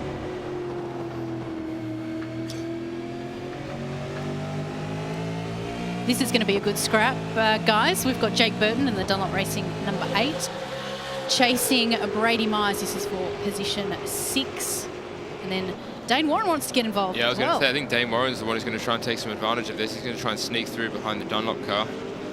Dane's trying to keep his championship hope alive. Oh, there we go. contact. That was messy. And they're going to be in the fence here. Around goes the Dunlop car. And they are 3rd and 4th in the championship. So that's big. That's going to spice things up. Wow. Man. Hard to see what happened there. It'd be good to see a replay because I couldn't actually see what... That is a really rare one between Honda and Siberia. You rarely see cars trip over each other there. Yeah, and you know, Burton and Oran have both been pretty strong so far this race, and both normally pretty good at keeping their noses clean, so it's quite surprising. So Brady Myers was the man on the outside, and I think maybe Warren got into the rear of the Dunlop car, which... A little bit of nose in the bum. Yeah, turned him straight into... Is that a rugby term? Yeah, I don't want to know what kind of a term that one is. You can infer whatever you want from that. What it meant was Jake Burton was off the road, and that'll drop him down to 5th in the championship. I just wonder if they got... It looks like Dane actually tapped the back of, was it I think Mayers actually tapped him on the side a little bit. Yeah. Got him loose, and then Warren came up behind him. Well, it'll be interesting to see whether our good move there, though. Our adjudicator, DSO Craig Dontis, deems that as a racing incident. Yeah. There was some intent and a penalty will be handed down. I was actually going to say, where's Craig Baird coming down and we have a different laying down the hammer? Yeah. We have a different Craig. We have virtual Craig for this championship. Virtual Craig. Turn 4, and here comes the Raw, trying to get that spot back. Dane Warren was very quick here for the opening round of the championship. At the moment, can't seem to fight back right now. It's a long way down. He's going to try and pick up as many spots as possible. This is for 7th. So outside of this, looks like Richard Hampstead's on for a pretty good result. 4th for him. He picked up back-to-back podiums in races 2 and 3, and that's been the best of his championship since. So this would be a great result for him. Hampstead's been almost a quiet achiever of this race. He's kept his nose clean. He's he's been keeping up with the pace from Greg Galt, and he really has, hasn't he? And been pulling away from Phillip as well. So I think he's done a really good job this race. It's almost a mirror of the earlier race where Ian Ford finished 4th. We didn't see a lot of him in the race. Yeah. He figured a really good result. Same with Richard. We haven't seen a lot of him, but obviously the strategy that he has chosen has played out well for him. That was bold. willing. Down to turn 1. I love it when they just let free like that and just decide to try and throw some moves late in the race. He knows there's money up for grabs, and he's trying to scrounge for every spot that he can. And this is all worth valuable points as he tries to hang on to 3rd and even put the pressure back on for 2nd in the points. And that was a bold move. So was stuck in the toe down the front straight and then absolutely sent it down at turn 1. Here it is. Absolutely nothing wrong with that move. That was a long way in. And he stayed to his racing line. Just 2 cars scrapping over the same bit of turf. Yep. Good battle. So with down first, it's going to keep some of these championship battles alive here. Jared Philsell 5th will just about have done enough to wrap up 2nd. But we'll turn our attention first to Madison Down, driving for the Shannons team. He came in as one of the pre-season favourites, picked up race wins on the opening night, and he will double up at the island. He's got the rub of the green at Phillip Island. Well done to Madison Down, picking up his 3rd win of the season and his 8th podium of the year. Great drive once again from Ethan Griggold. How about Josh Rogers, though? What a star. 12th to 2nd. It's the best drive we've seen from a reverse grid race all season long. Fantastic result for Ethan Griggold. And as we mentioned, Richard Hampstead too, finishing in 4th. Jared Philsell could manage a 5th from the rear of the grid. Emily Jones 6th. Dane Warren made his way up to 7th, followed by Brady Myers, Hobson, Ford, Muggleton, and Jake Burton. I just wonder if that's enough to seal it for Philsell. I was wondering if that could be it. There was 36 points between he and Warren coming into that race, and that might have just been enough to extend that out over 50. Be very close. We'll try and update you before we go into the final race what that scenario is. Good to see this guy celebrating once again. That was a pretty commanding drive. Had the pole, so it was the best way to do it. But you know what stands out for me from that race? All those highlights that we saw on drivers banging doors and rubbing. How many of those moments did you see Josh Rogers in? 0. 0. because he was in the pits early and just picked his time.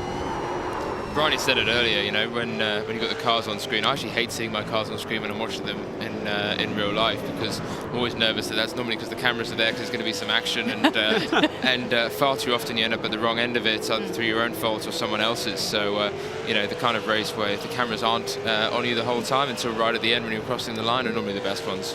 Well, that was good stuff. We won't see too much of him in the highlights reel because he just went under the radar from last to second. And that was pretty much a lights to flag victory for the man at the front of the field in the Shannons entry. So down through turn one, he got the start he needed. Shame for Hobson. That was a really good chance for him tonight to pick up a good result. He comes home 9th, so comparatively speaking, it's one of his best races. He finished 9th actually in the first race of the championship at Phillip Island as well. Emily Jones put some early moves on as well. But Dane Warren, when he gets angry, he's very quick. Yes, very aggressive and pulled some aggressive moves there. There's Richard Hampstead, who we just mentioned, finishing 4th, the lone Ford in the field. And then there was this, this wasn't an altercation, it was Dane Warren making a pass. Trying to get around the Burton car, so they both pitted at the same time. Just wasn't quite the right strategy to play. The early pit stop was 100% the play.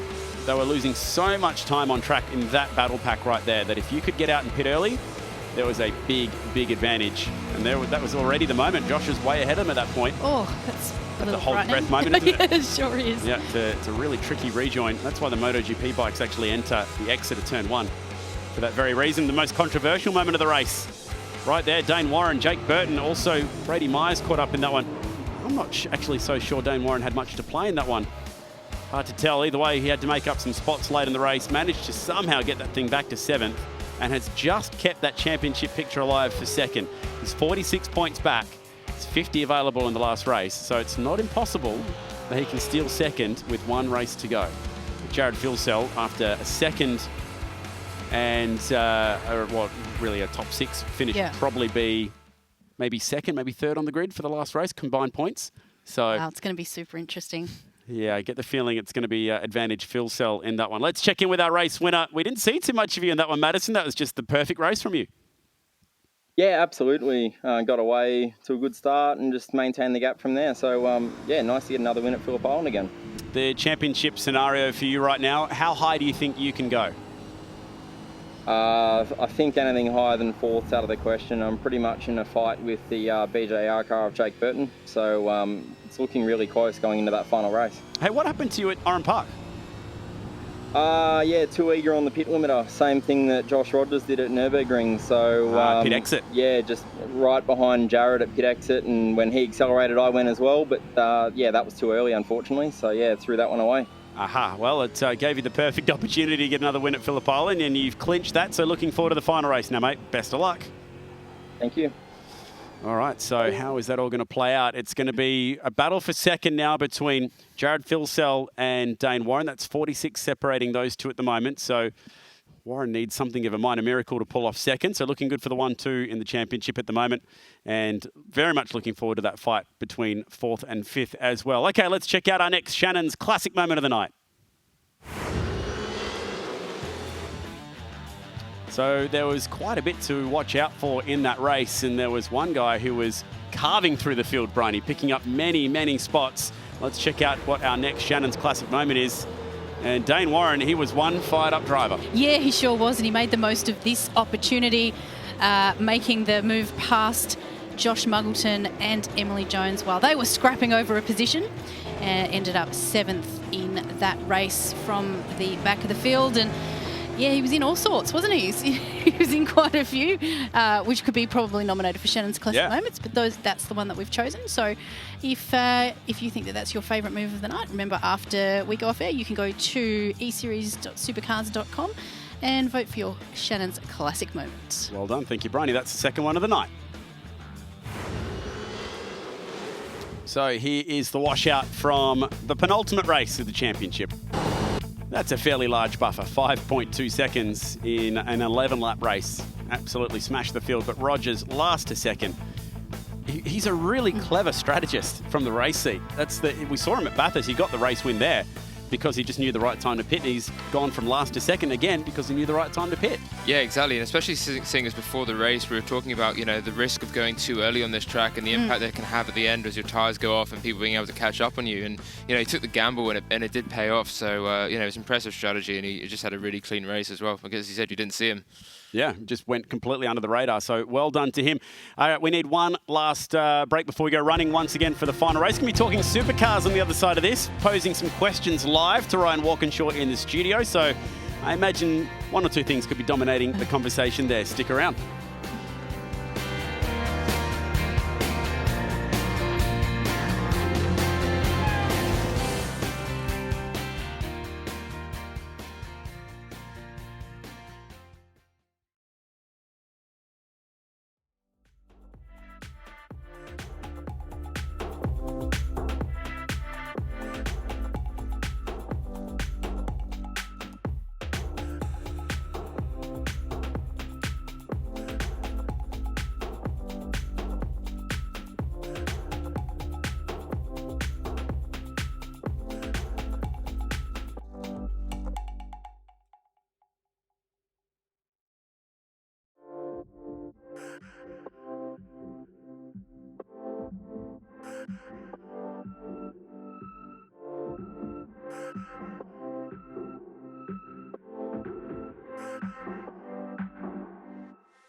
Are you a motoring enthusiast? Shannons are giving you the chance to win a trip to London and the 2020 Goodwood Revival, one of the biggest historic motorsport events in the world. Plus, tour through the English countryside in a Jaguar F-Pace for 15 days, visiting historic locations and unique motoring museums, with up to $5,000 spending money for eligible Shannons Club members. Plus, win a new Indian FTR 1200S motorcycle. To enter, get a quote on your special car, spouse's car, daily drive, your bike or home. Take out a new policy for even more chances of winning. Call Shannons on 1346 46 or go online today.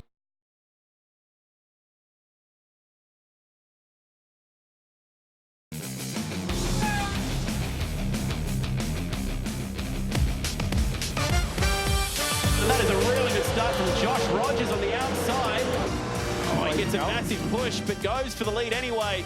Just 1-2 for Walkinshaw Andretti United at the mountain. The two Walkinshaw guys are out of there, and Phillip might just wrestle the lead. They'll go side the hill. Well done to Josh Rogers, and back-to-back 1-2s. It's a serious resume, and it's growing here as he extends his championship lead. And there goes Rogers blazing by once again. He's going to pick up another race win here. Josh Rogers gets one in the back.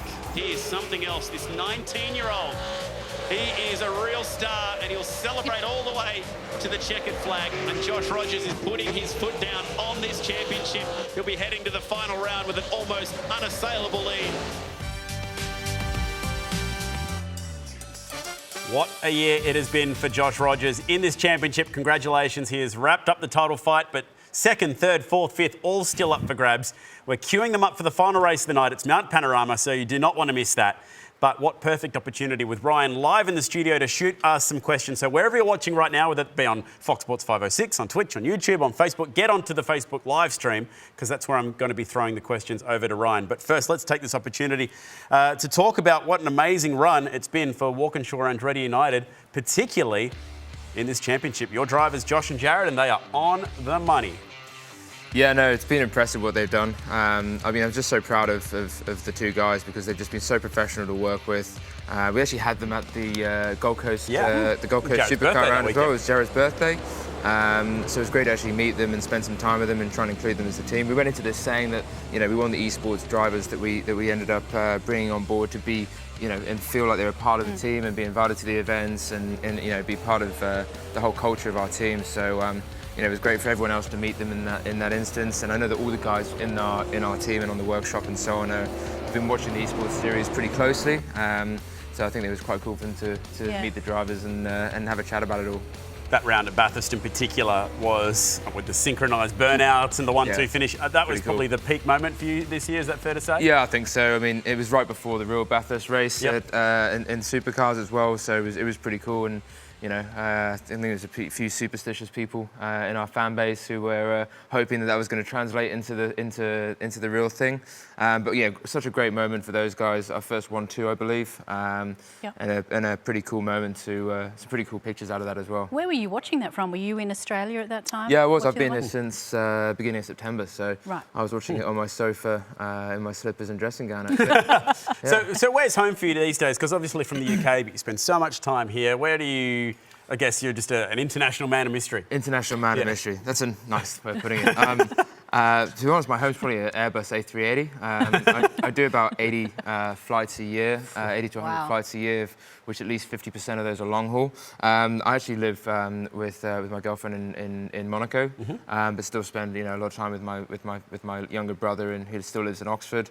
My mum lives in Monaco as well, but we spend about just under 6 months of the year over here in Australia for work. So it's normally about 1 month on, 1 month off. And your cat lives in London? My cat lives in Oxford, and it's really disappointing. Unfortunately, my flat in Monaco is really small, and he's a big cat, as you know. You've seen him. So Snoop has to. He stays at home on the farm, going and hunting young human children and stuff like that. Dropping them on the doorstep. I'm disappointed we couldn't have got a race at Monaco, your home race for you. Yeah, we should have done that. That would have been pretty cool. I don't think it would have been that exciting. There's not much passing opportunities for F1 cars there, so I can imagine how bad it would have been. Supercars, but maybe a reverse grid race would have been pretty cool there. That would have spiced things up. A bit of contact and rubbing. So maybe next year. How brave are you feeling? How brave am I feeling? Yeah. Oh, I don't know. I'm normally pretty brave or stupid, one of the two. So. Just remember, no swearing. Yes. Yeah, that's right. Promise that. I behave myself. Well, let's just start with Tammy, who's asking plenty of questions about your current drivers, future for your drivers ahead of iRacing. Now, she's talking about Josh and Jared, and I love this because you're thinking everyone's going to be asking about the Supercars drivers. She wants to know what's their future, maybe even outside of iRacing. 100% if we're in the iRacing Championship next year, which I hope we are. If there is one, I think it's still yet to be confirmed, and I really hope there is, because I think it's been really exciting. Without a shadow of a doubt, as long as Josh and Jared want to stay with us, we'd love to keep them on board. They've been fantastic to work with. In my opinion, they're the best two drivers on the grid. I'm biased, obviously, and I'm shamelessly biased in what I say. The first and second of the championship, which helps. But yeah, exactly. So we'd love to work with them again. I can see the headline now. Walkinshaw confirms driver lineup for 2020 E-Series. Go for it. That'd be great. It'll just get so many clicks right now. Yeah. Brett wants to know the Camaro. This is a question that you get asked a lot. Are we ever going to see the Camaro on the grid? I don't think we'll see it on the grid in supercars. I think the lifespan of that product probably kills that off, and as well until we get a change to the roll hoop height. It's going to make that look like a pretty silly car. Which, and at the end of the day, we're not going to go and race something that's not aesthetically accurate to the original product. But who knows? I mean, with a few less regulations in iRacing, maybe we can create a model and maybe race it in the E-Series in the future. That'd be pretty cool. We have been talking about getting a Mustang in. If we have a Mustang, I think we need the Camaro. At least the ZB obviously would be an option as well for iRacing. Get the modern day cars in there. Yeah, they could be. But it'd be pretty cool to try a few different things. This is actually something that I posed to you off air, and it's someone that Bones has asked us now. How did you pick your drivers for the E-Series? Because some teams picked it off the draft, but you hand-picked your guys. Yeah, absolutely. So, as I said previously during the telecast, I mean, we wanted to do this. If we're going to do it, we wanted to do it properly. So we wanted to go and get the best 2 drivers that we could find. We've actually looked, in part of my walk control group, we actually looked at starting an esports team outside of iRacing and the Supercars Eseries. And so we made some good contacts on that. We've not actually progressed with that yet because we've not found the right solution for us. But, you know, looking at things like, you know, Call of Duty and League of Legends and things like that, you know, it's a really good business you can create out of that if you get it right. Because we see that with AFL teams. They have esports teams have nothing to do with footy. Absolutely, and that's why I think the benefit of motorsport and esports really works together. There's a lot of synergies there, and it's really authentic. It seems a bit disingenuous when you have an AFL team with a Fortnite team. It's, you know, there's no crossover of fan base, whereas I think what this series has really done is demonstrate that, you know, that racing's exciting, the talent of the drivers is really strong, and we have crossed over fans from supercars who may have mocked this as something that they thought was not really something that they took seriously. But actually, the amount of people I've come up and say, you know, I've really, really enjoyed watching the E-Series. You know, I've got a new appreciation for it. Really love watching your drivers. Because the racing's been fantastic. But I've had so much feedback, even on Twitter, and people throwing in comments, and it's racking up nearly 100,000 views an episode. Like, it's pulling big numbers. Yeah, and that's what the power of esports, and that's the power of being so connected with a young audience as well. They're really, really in tune to what's going on. And we're going through that process of looking at the esports team. We made a lot of contacts in the industry, and the first thing we did was start ringing up some of those contacts and said, we want you to help us find the 2 best drivers. And, you know, Josh, I think we had some guys in the team already knew about, and then Jared came up as well, and they just seemed perfect fit. Met with them, and you know, they're fantastic, and you know, obviously it's been a good partnership. So. I'm actually struggling to follow the stream. There's that many coming in, so that's a hugely positive sign. You know I love what everyone wants to ask about. I know. We'll get there. We can't go straight into the top. I like this one. This is totally out of left field. David says, how can I get a job with the Walkinshaw crew? E-Series or real life? Depends what he wants to do. Can you change tyres? Can you write press releases? What do you do? Yeah, I mean, we're always looking for new people. We're always looking for interns and for people who want to go and do a bit of work experience. If he's got, you know, if he's got some credentials, send your resume in. We get plenty. We get about 5 or 6 a week from people who join the team. I've even had once before, one guy who did a video of our cars splashing through puddles to the music, singing in the rain, and sent that to me and said, I want to be your new commercial director based off the video, which was pretty unique. So, you know, Bruce Stewart? Yeah. And you got the job. Well done, Bruce. Hi, Bruce. Bruce will be watching as well, so he'll love that. That's good. How about this one from Geordie? How do I get into competitive iRacing? So that's an unusual one. I guess it depends what's your level of competitive. Yeah, I think that actually the beauty of all esports is how accessible it is. And that's the great thing with people who want to get into things like iRacing. It's relatively efficient for you to be able to do so. You don't have to go and buy the whole rig setup. You know, even Logitech have got some great, reasonably priced entry-level hardware that you can get for not very much money, and you can just give it a crack. I guess like anything, commitment, determination, and a bit of talent as well is always going to help you. But that's the beauty of esports. That's what we've seen. You know, that's why it's such a growing industry, because you know, when you've got players of certain sports, you know, like rugby and football and so on, who may not be the physical size that they want to be competitive, but deep down they're competitive. They get, you know, I know that. They get to play a sport where it doesn't matter how fat, slim, tall, short you are. You know, it really comes down to everyone's really equal to doing it. So it opens the ability for a lot of people who want to be competitive but aren't physically able to go and compete on a footy pitch, for example, to, you know, get rid of some of that frustration and compete on a platform. And I think that you're the epitome. You're the poster boy of someone who can play esports and also still have a girlfriend. Because there's a lot of conjecture that you can't do both. And I think you can, and your girlfriend Hayley is in the audience here tonight. She is. She's absolutely gorgeous. Audience. You're totally audience. Yeah, it's not She's plural. a member here. You're absolutely batting there. But it's good to see that, yes, boys, you can play esports. We nearly got through a night where Bryony didn't insult the guest. That is a compliment. Impressive. We nearly made it. All right, let's get to the question which everyone is asking. And the reason why I'm struggling to keep up with this, I can actually hear Hayley laughing in the crowd right now, is because everyone wants to know about the 2020 driver lineup. So we've confirmed your E-Series lineup. And you're announcing it tonight. Let's have a look at some contenders. Yes or no? Is this man a contender for next year? Certainly a few people putting this guy's name forward. The rumour won't stop mentioning Chaz Mostert. Yeah, I mean, I think we've been linked to nearly every single potential driver that's available nationally and internationally. So Yeah, I don't know how long you've got for this this video, but there might be about 24, 25 different candidates. So Richie Stanaway, Bryce Forward there as well. He's flying at the moment. Yeah, no, there's been loads of really good options this year. That's why it's been interesting. And this is the first year since Michael and Zach came on board as partners of the team that we've actually had the ability and opportunity to look at the driver market. When they came on board, we had JC and Scotty locked in for relatively long-term deals. So actually being able to go and explore that has been a really, really good process to go through and to reevaluate what we want to try and look like and be as a team going forward. So I know you're not going to be able to tell us. No, I can't. I know you can't, but have they been signed? Have you got 2 drivers signed? I think I can probably say that we've got our drivers set for next season, or at least decided for next season. When are we going to find out? Is it going to be?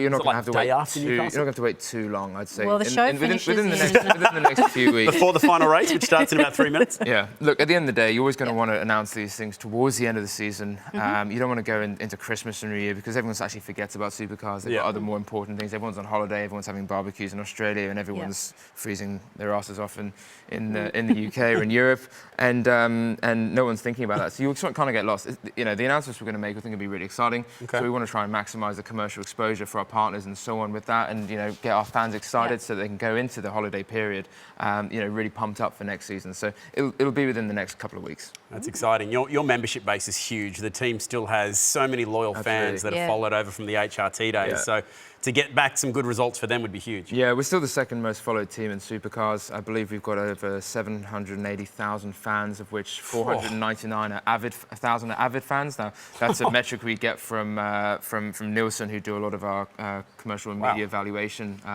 metric data that we present to our sponsors and that we use for our in-house analytics. And so, that's a huge fan base for any sporting team anywhere in the world, right? So we've got a duty to look after those fans and do what we can to, to give them some hope that, we're making the right decisions, getting the right drivers in, and the right, team building blocks to go and give it a good crack over the next couple of years. You'll have 780,002 fans if you tell us right now who's driving for the team. I mean, I thought you guys are already fans. What's the most creative way someone's asked? Because that would have to be up there. Yeah, it definitely probably is up there. A lot of people try and ask me if after I've had a few drinks after a race weekend. There's definitely been a few people who are trying to push me in a corner and try and get it out of me. Come on, say it. I love it that the team owners' press conference at Darwin, Roland Dane said, I'll try and do my best English accent. He has Chaz's number on speed dial. And everyone went, it's funny, and then went, oh, whoa, maybe that's actually a thing. And from that moment, that's been a big rumour up and down pit lane. Yeah, I think Roland's actually attached us to Chaz and to Dave Reynolds. So I think he was kind of hedging his bets a little bit there, so that whatever way he'd be able to say, like, I was right. But yeah, I think we're going to be pretty excited about who we're bringing on board. So outside of your current drivers, James Courtney and Scott Pye, who's the last driver that you texted or called? Who's the last driver? It'll probably be Reynolds. Reynolds normally sends me just horrific content. So I'll have a look. Let's see. All right. I got Michael and Zachary messaging me because I let them know that we just won the championship for the E-Series. I've got a couple of nice and SVG has Max Verstappen. You've got Michael Andretti texting you. That's who have I got? Actually, it's an old driver. I've got Russell Ingle here. He's quite far there. He's got Jack Perkins. His resume, no doubt. And one of my drivers for next year, potentially. Give us your phone. That's good. I'll leave the final say on this one to Glenn, You've been a very good sport, Ryan. You've done very well, mate.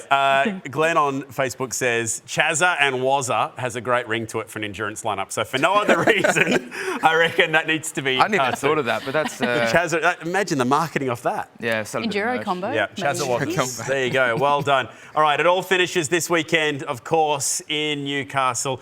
But our series finishes in Bathurst tonight. But that is just around the corner. We cannot wait to get to the final round of the championship on the streets of Newcastle. This is what it's going to look and sound like.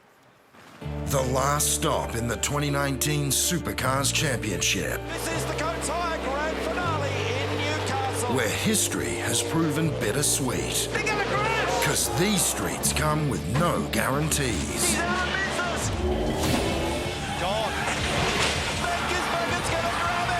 Every practice, qualifying and race with no ad breaks during racing. The Newcastle 500, live on Fox Sports. We cannot wait to get there. It is just a couple of sleeps away. Yes, the championship has been decided, but the team's championship is still very much alive, and that fight will go down to the wire between the Red Bull Holden Racing team, who've got over 100 points to make up to the Shell V-Power Racing team, and they're both race winners on that circuit. Okay, this is the championship picture with one to play. In our championship fight right now, it's a 1-2 as it stands for Walkinshaw Andretti United, but it's not over yet. Dane Warren is still just within a sniff of this one. He needs to probably win and hope that Jared finishes last. It's a big ask. Madison Down fighting for third in this championship. Still technically a mathematical possibility there. Burton can only finish as high as fourth. And Ethan Gould, out of nowhere, has got himself potentially into a money-paying spot. He would need some luck there as well. He's about 33 points down in car 33. So can he try and fire up through the field? So all the money still to play for. That's the important thing. With one race to go. And remember, it's $10,000 to win the championship, $7,500 for second. So as it stands, a 1-2 for you is worth $17,500. That's probably more than you actually get for being first and second in the Supercars Championship as well, because we don't have typically prize money as much as a spread of TV dollars. No, in fact, it normally costs that amount of money plus a couple of zeros to finish the championship. So much cheaper way to go racing, isn't it? Isn't it? Yeah. This is the future. It's commercially viable. One of our people did ask actually a moment ago, the sponsors like the E-Series. I'll ask you about that one in a second as we check out the grid. And, well, there you go. You've got a front row lockout, so it's the perfect chance to lock down 1 and 2 in the points. Dane Warren will not go quietly out of this one yet. He's starting third, and he's going to throw everything at those two Walkinshaw cars. Hampstead, what a night he's having. He's fourth at the moment on points for the evening. That's how we set the grid for this one. Looking further afield, who's got some work to do here? Madison Down out of 5th and Burton out of 7th. So that's the fight. Oh, and Ethan Gould as well. So 5th, 6th and 7th. Gridding up in the race, they're all going to be fighting for 4th and 5th in the championship, so there's a lot to watch out for there as well. Yeah, absolutely. And then when you look at, I guess, the last couple of rows, Ian Ford, Emily Jones, Brenton Hobson and Josh Muggleton, they've, like we said at the start of the show, they've got nothing to lose now, so they can run a completely alternate strategy. They can, you know, do whatever they want to either hinder or help the people around them. Yeah, big thank you to everyone watching and throwing us their questions right now online. That was really a lot of fun and how beautifully handled by Ryan Walkinshaw as well. Let's go racing at Mount Panorama. The final race for the season. How cool is this? You just get excited every time you see that famous front straight at Mount Panorama. And Rogers out and beautifully up towards the first corner like a cannon. That thing just launched perfectly. The 0 to 100 on that would have been absolutely mind-bending as he climbs the mountain in the lead.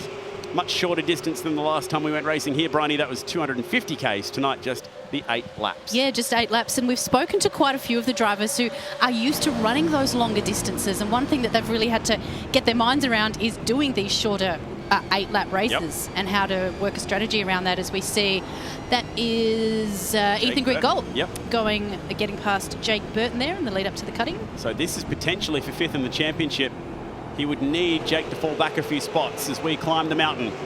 It's Rogers, Philsell, Warren. Watch how close these guys get to the wall across the top. The commitment's huge. Just 8 laps to get the job done. And they will be wall to wall across the grate.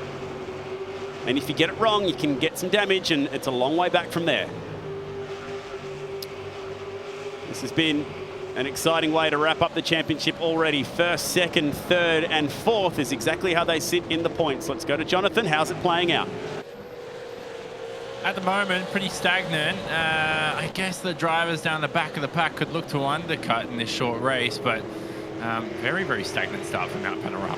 Yeah, and we're not seeing too much battling either. What's the track temperature at the moment? Are we going to see much of an undercut? Track temp very cold, so undercut probably won't work as well as usual. About 29 degrees Celsius. But again, you know, it's only lap 1, and these tyres around Mount Panorama, they do last a good 2 laps. On lap 3, you finally start to feel the wear for the first time. All right, finally, Jonathan, we should see some pretty quick lap times then if it's cold. Yeah, possibly, as we see, I see a driver in the back of the pack struggling. Could be Josh Muggleton, who's had a slide. But yeah, you're right about... I mean, I don't want to predict anything, but certainly the quickest times you'll see on iRacing. These are the best iRacers on the planet.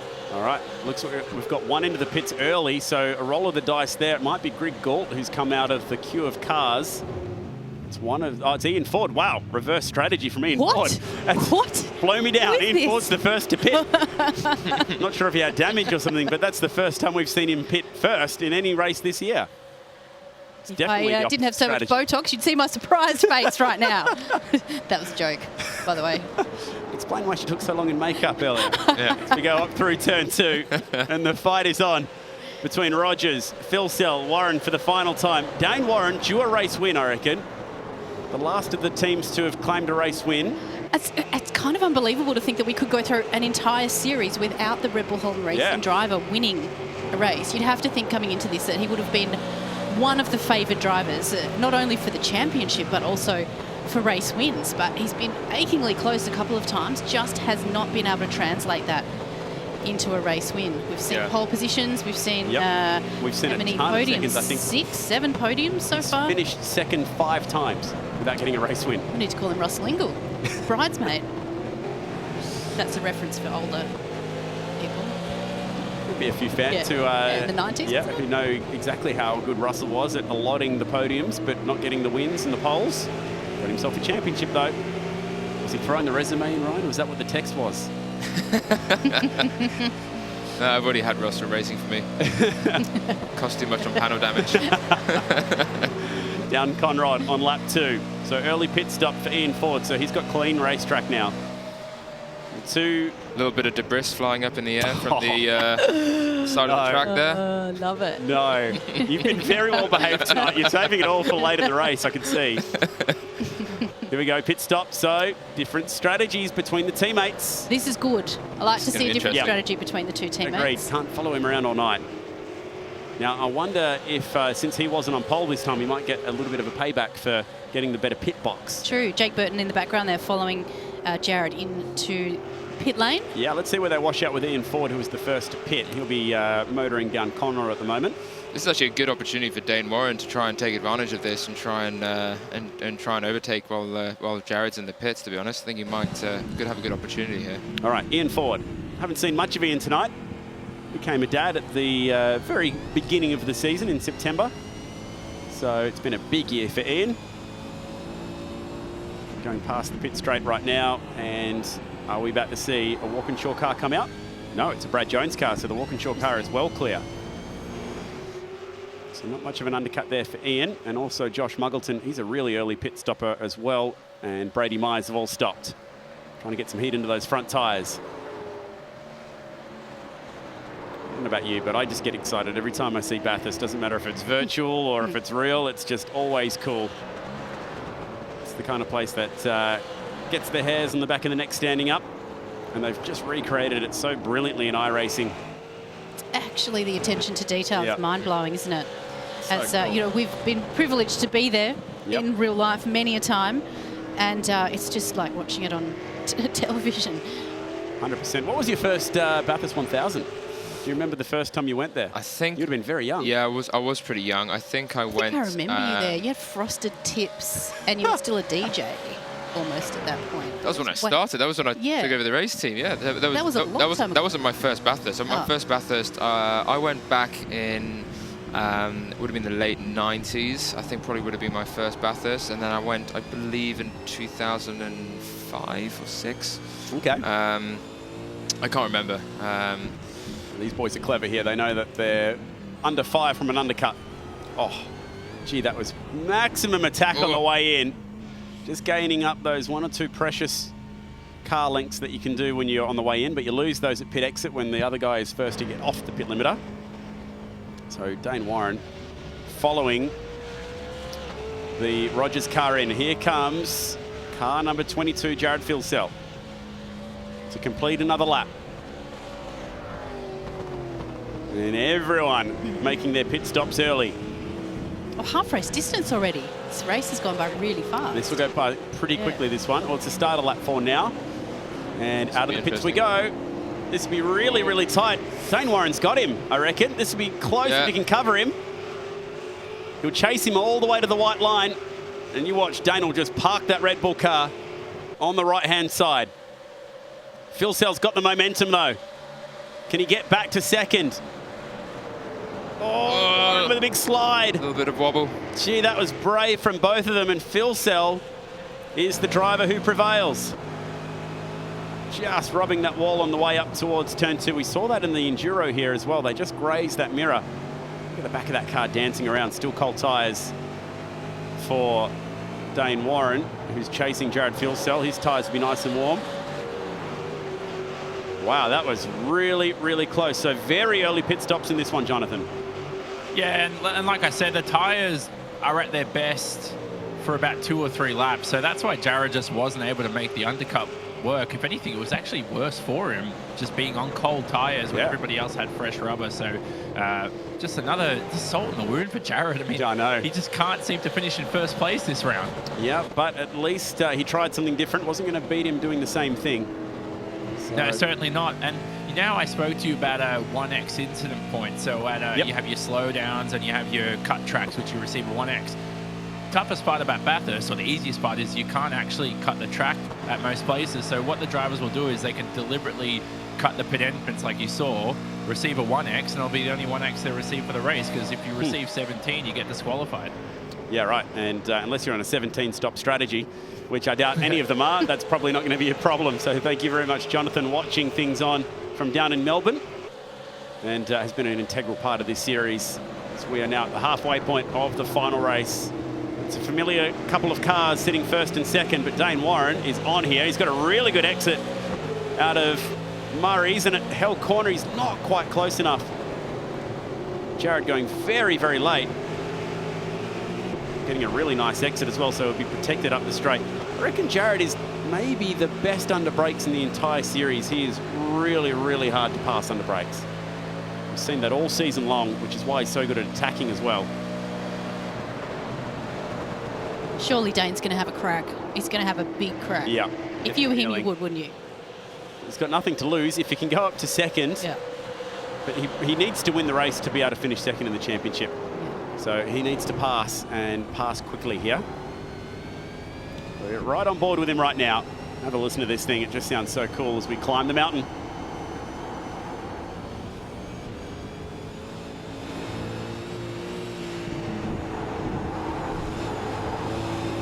I love it. On the grate like it's a shootout lap every single time, and that's the level that these guys are at.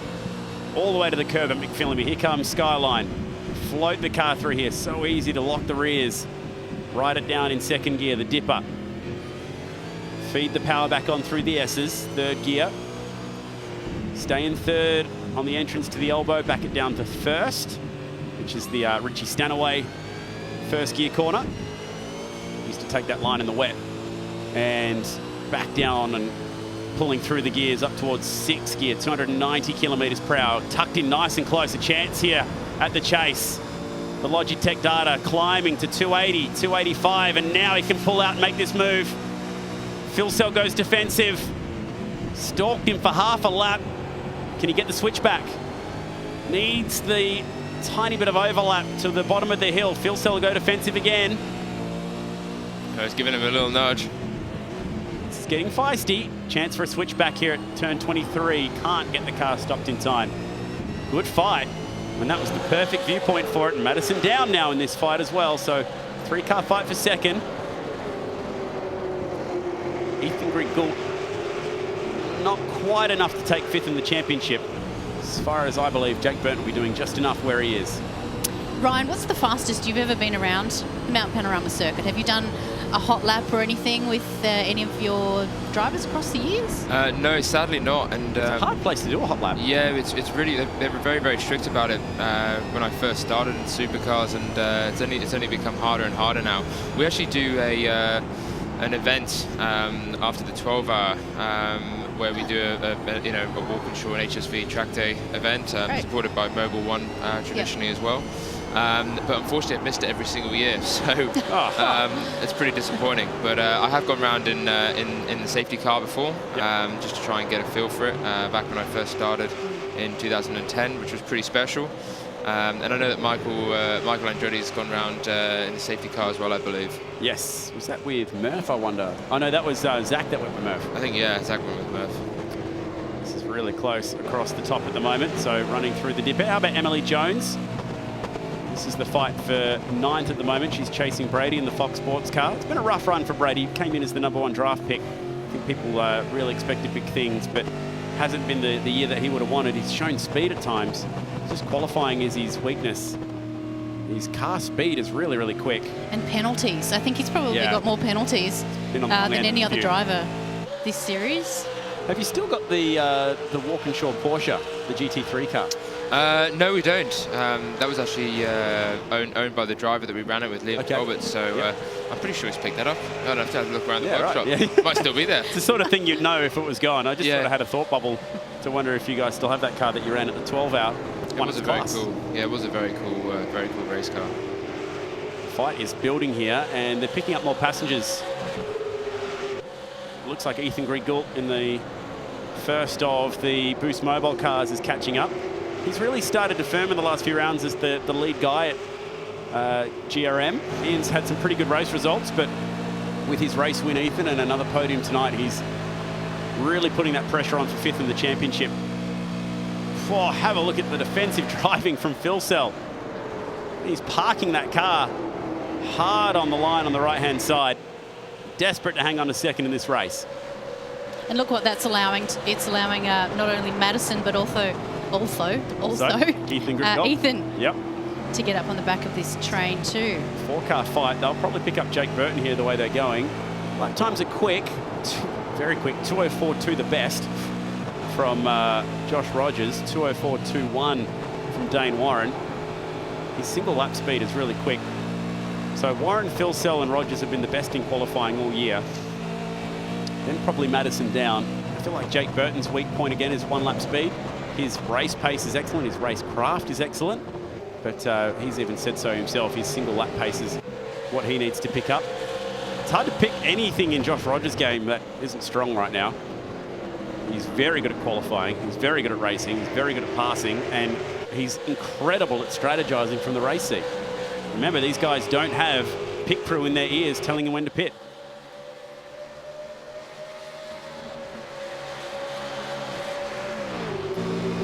Warren's close again, but not close enough. Unless he comes from a long way back. Phillip's so good under brakes. Just putting that car awkwardly where it needs to be. Got a nice exit. Yeah. Every time Dane gets a nice exit, he just parks the car on the left-hand side. He's missing a bit of bodywork there by the looks of things. Looks like it's been running at the Gold Coast. Oh, he's got him now. He's got the overlap. Just enough. And Phillip can't chase him to the fence. The door is open. Man, he has worked and worked and worked at that one. And watch for Madison Down and Ethan Grigult as well. They go side by side. If Ethan can pick up a few spots, there might be enough points in this to get him to 5th in the championship. Side by side up Mountain Straight for the final time in the final lap of the season. And Phillip's going to hang on to this. Whoa. Just. That's the 2nd time this season we've seen Dane Warren try go around the outside there and come away empty-handed. He gave him so much room at turn 1. It was very sporting, but it's ultimately cost him that spot. Good scrap. Grigult couldn't quite get the job done on Madison Down, and Jake Burton still working the back of that car as well. Good fight for the final race, and now onto the final lap. Just like that, our first season Gfinity Supercars Eseries is almost coming to a close. Hard to believe, but also it seems quite fitting that 1st, 2nd, 3rd in this race are likely to be 1st, 2nd and 3rd in the championship. Make that 4th as well, and then 5th and 6th are the wrong way around. But the top 6 here on the track, Brun, you bring up a really good point, have definitely firmed as the best 6 in the championship now. They are the top 6 in points. Fitting that they should all be in the top 6 in the final race. Conrad for the final time. Had more laps at Bathurst than any other circuit on the tour this year. 49 laps in total at this one track. Oh, one more chance here for Warren. But again, Phillip is just too wily. Just knows where to place that Walkinshaw car. And unless he tries something very aggressive down the bottom, Phillip covers and won't be happening there. But at the front of the field, once again, driving the perfect race. And picking up race win number 9. Well done, Josh Rogers. And it's another Walkinshaw entry. 1-2 in the fence in the background. Oh. Don't tell me that was Muggleton. It was Ian Ford, I think. So right on the checkered flag, someone dispatching Ian Ford. And I think he may have been fighting with Brady Myers at the time, but it was a hard one to see. Well, Ryan, chalk it down. 1-2 on the road, 1-2 in the championship. Yeah, that's awesome. Such a good job from both the drivers. Super happy for them and everyone else in the team. It's been an absolutely almost perfect campaign by Josh and, heavily supported by Jared. So incredibly happy. Let's see what kind of burnouts the team with. They saw some pretty impressive burnouts at the first Bathurst endurance race after there was a 1-2. They're trying to do tandem skids here. There we go. We've got it going now. There we go. Oh, that's impressive. That's going to put a smile on the... Contact. Oh, no, it's just like our driver's IRL. It was Winton and Darwin all over again in the Tander Courtney era. I was kind of been taking that focus away from you guys lately and trying to spin it back onto yourself. I love it. I kind of wanted to see one of the finales like I saw in the warm-up race when I first got it, where it's a lot less composed by all these guys, and I don't know if anyone at home has ever seen it, but they just seem to all just crash into each other and do about 1,000 flips in the air. So. Imagine a rock concert where they don't want to play encores and they just tear everything down. That's exactly what these guys do typically at the end of a race. Yeah, it's pretty funny. When the clock stops and they're not longer getting the penalty points for it. Well, that wraps up a sublime year. You can't ask for anything more than a 1-2 in the championship. No, absolutely not. Let's check out the highlights. It was a 1-2 off the front of the grid, and they finished that way. Josh's start was crazy quick. Just absolutely got catapulted off the front row and was a clear leader down at turn 1. A couple other results. Richard Hampstead did a good job to run with the leaders there. He finished up 7th. I think Josh Muggleton had some issues, dropped to the back of the field. There was definitely some drama at the end of that race as well. I'll try and get at the bottom of what happened there, but the front pack never really changed throughout the course of that race, Bryony. Yes, as you mentioned, it was Josh Rogers out in front and in control. Dane Warren did his best to get around Jared Filsell for 2nd place. And this was the attempt, potentially one of the attempts, to get past him. Couldn't quite make it stick though, unfortunately. He tried and tried. And Dane Warren, I love the Jamie Whincup high side attempt through turn 2, trying to replicate Jamie's last lap attempt of 2013. So Rogers down to the last corner and sliding his way to victory. There was definitely someone who got dispatched into the fence off the last corner. Just watching the background there, wham. I actually reckon that might have been all on his own as well. Then Ian Ford off the back curb. And then how good's this? The two teammates dueling burnouts. We've seen some impressive 1-2s at Bathurst before, but they've picked up a couple this year. And just the perfect way to finish off the championship. Watch out. Time to get silly. Here we go. We're going to launch it over the time. There we go. One for the sponsors. Don't we enjoy watching it because it's not real. It hasn't cost anyone a cent. Yeah, and if you're at the Ridges Hotel, that would have been quite the sight. That's more like it. That is awesome. How funny. Great. And Madison Down wins the race back into pit lane. Now, how do you reckon they organised that? Do you reckon they've all spoken before this round and just gone, right, the end of Bathurst, How good is that? Doing? Can we make that our Shannons classic, mate? Yeah, I think you should. Absolutely. Why would you not? 100%. The Shannons car is in there. That is awesome. Let's hope we don't see that at the Coates Hire Newcastle 500 this weekend. Oh, Not that is good. intentionally, anyway. That was awesome. How good. Just having funny. a good old time at the end. Yeah. It's great to see, isn't it? Bit of Dukes of Hazzard that's to right, finish yeah. things off. Well, we've spoken to first and second in the championship so far, so let's tap into the man who finished 3rd and a chance to chat to him right now. Well done, Dane Warren. You pick up some pretty impressive prize money. No race wins for you this year, but you drove brilliantly. Well done. Yeah, thanks, guys. Obviously stoked to have been able to grab P3 for me and the team, but, you know, obviously I wish to go better, but, you know, definitely not going to be disappointed over P3. It's a proud moment when you can say you've driven for the Red Bull Holden Racing team, and you can now tick that off your resume. That's very impressive, mate. Yeah, exactly that. You know, half the experience was being able to pair with those guys and, you know, to be included in the team, that was just amazing. And just to even be in the series itself, it's just been a really great time. Dane, I guess, this is not the result that you wanted in this season, but we go again. Have you got a bit of an itch in your undercarriage to get going again already for next season and go bigger and better? Maybe even with a teammate next time around? Well, if there's two of us, I can tell you the Walkinshaw lads will definitely have quite a hard time keeping two of us behind. But we got Ryan on the desk tonight. That's got his attention. We don't mind a bit of banter, mate. That's good. What was the plan then for the Dukes of Hazzard jump over the chase? Talk us through that. Oh, well, usually at the end of a large Bathurst event on iRacing, we kind of meet at the end of Forest Elbow, line up and just send it through the chase. It's called send. That was fantastic. Well done, mate. Congratulations. You picked up a fair bank of money for finishing third in the championship. So well done to you. And thanks for being a part of a big year. Yep, cheers, guys. Thanks for everything you've done on the broadcast also. It's been great to watch. Our pleasure, mate. Thank you for being a part of it. Well done. Congratulations to him. And now it's time to check out the final Shannons Classic moment of the season. Now, despite our little lobbying for the celebration across the top, it was going to be something a little bit more serious, but a very good battle. Protest. All the same. Yes. Can you fill out the protest form for this one, please, Ryan? Let's check out this one. Phillip versus Warren, 2 wide up Mountain Straight. And this is the second time that Warren has tried this move this year. It's the Jamie Whincup 2013 move on the outside. And just like Jamie Whincup in 2013, it's almost impossible to make stick. But props are trying.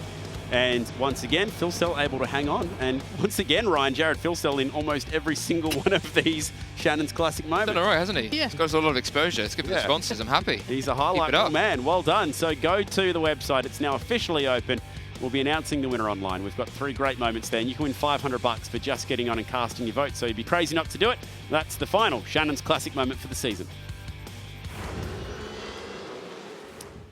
All right, so how did they finish up for the final time? Looking from the dipper, it's like this. Josh Rogers by less than a second, and he did it so comfortably. Pushed by his teammate, Jared Phillip. They're doing 2:04s. That was their race speed. Very, very quick.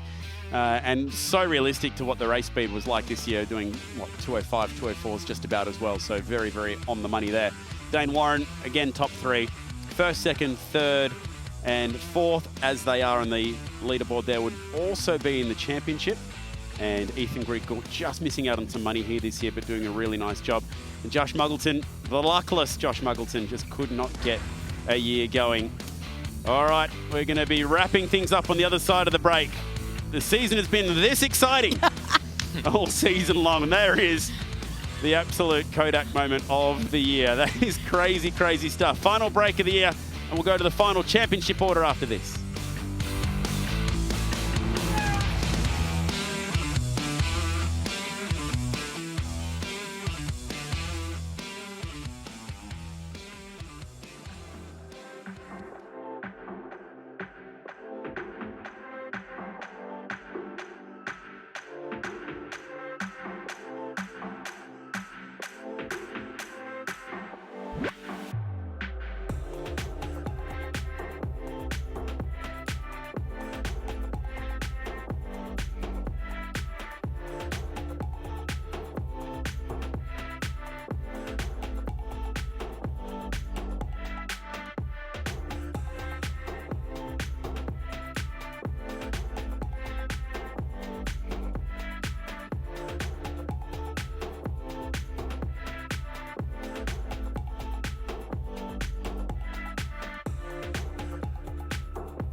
Are you a motoring enthusiast? Shannons are giving you the chance to win a trip to London and the 2020 Goodwood Revival, one of the biggest historic motorsport events in the world. Plus, tour through the English countryside in a Jaguar F-Pace for 15 days, visiting historic locations and unique motoring museums, with up to $5,000 spending money for eligible Shannons Club members. Plus, win a new Indian FTR 1200S motorcycle. To enter, get a quote on your special car, spouse's car, daily drive, your bike or home. Take out a new policy for even more chances of winning. Call Shannons on 13 46 46 or go online today.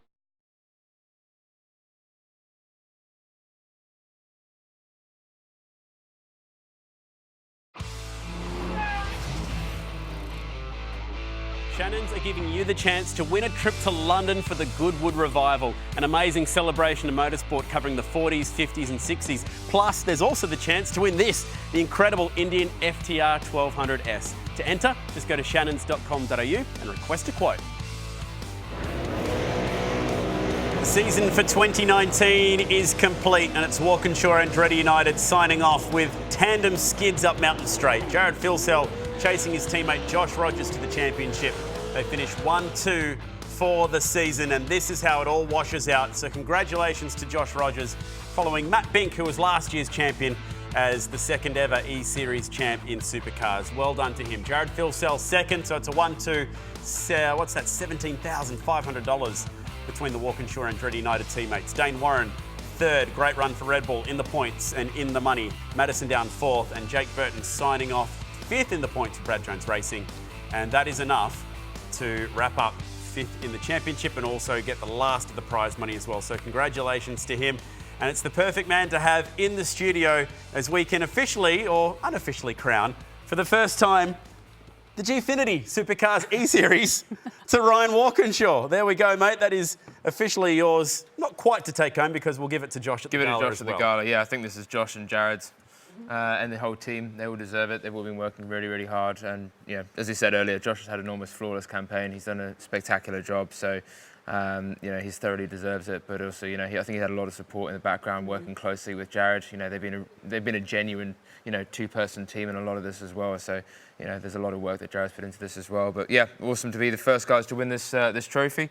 Hopefully we'll be able to come back next year and give it a shot. It sounds like Red Bull and Dane want to go and give it a shot with the two-car team to try and take us on. So, Like, trash. Bring it on. Trash talking. Yeah. Good. Love it. And then, obviously, huge thanks to all the other competitors, because, this wouldn't mean anything if it wasn't for the quality and caliber of the guys who've been racing against, and girls, sorry. It's been really, really special to see, and, they've all done a fantastic job this season. Well done, mate. It's been a fantastic campaign all through season 2019, to use a gaming term. And this is exactly how it played out. So from the very first race back in September, 6 rounds of this championship, live here for Gfinity for round 1. The highlight for Walkinshaw Andretti United, a 1-2 at Mount Panorama in the Mini Enduro, and then off to the Americas Briny for the 3 races there and over to Europe.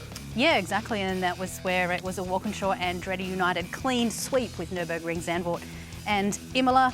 Then we headed back to England, where it was Josh bookending, I guess, the races with Ethan Griggold taking the win there. And then, as we have just seen tonight, another 2 for Josh Rogers, with Madison Down taking another win. Yeah, 9 in total. So 9 race wins, flood of podiums, more top 5s, the championship. Now, it's virtual racing. Yes, it's sim racing, but there's nothing virtual about this trophy, and that $17,500 is very real. So there's definitely cause to celebrate how big this championship has become and how real esports is. Yeah, absolutely. And as you said, and you alluded to it early on in the show, we're getting over 100,000 people watching this telecast, which is significant. That's a lot more than a lot of other sports and a lot of other countries. So, just for us in our first season doing this, as Supercars, I think is a really, really good job. Well done. And I think the telecast has been fantastic. The job you guys have done has been fantastic as well. And everyone behind the scenes, I think it's been a really, really awesome season. I think everyone involved should be really proud of what they've achieved. Yeah, thank you for being a part of the final night, mate. Great to have you here. Looking forward, obviously, to Newcastle. That's coming up next. Thank you to Bryony and Jonathan Simon for his work as well. It's been a huge, huge run, but a very special goodbye to all of the Gfinity team. This is the last ever broadcast to happen in this fantastic studio. They've done an amazing job in building everything and all the rigs and the set. So congratulations to them, and particularly to Coit McInerney as well, because she's just built this entire empire around us. To Adam and the team upstairs, thank you for all your hard work. The Gfinity Supercars E-Series brought to you by Shannons has been a huge success. Thank you for watching. Join us for Newcastle for the Supercars finale. It's going to be fantastic. Good night.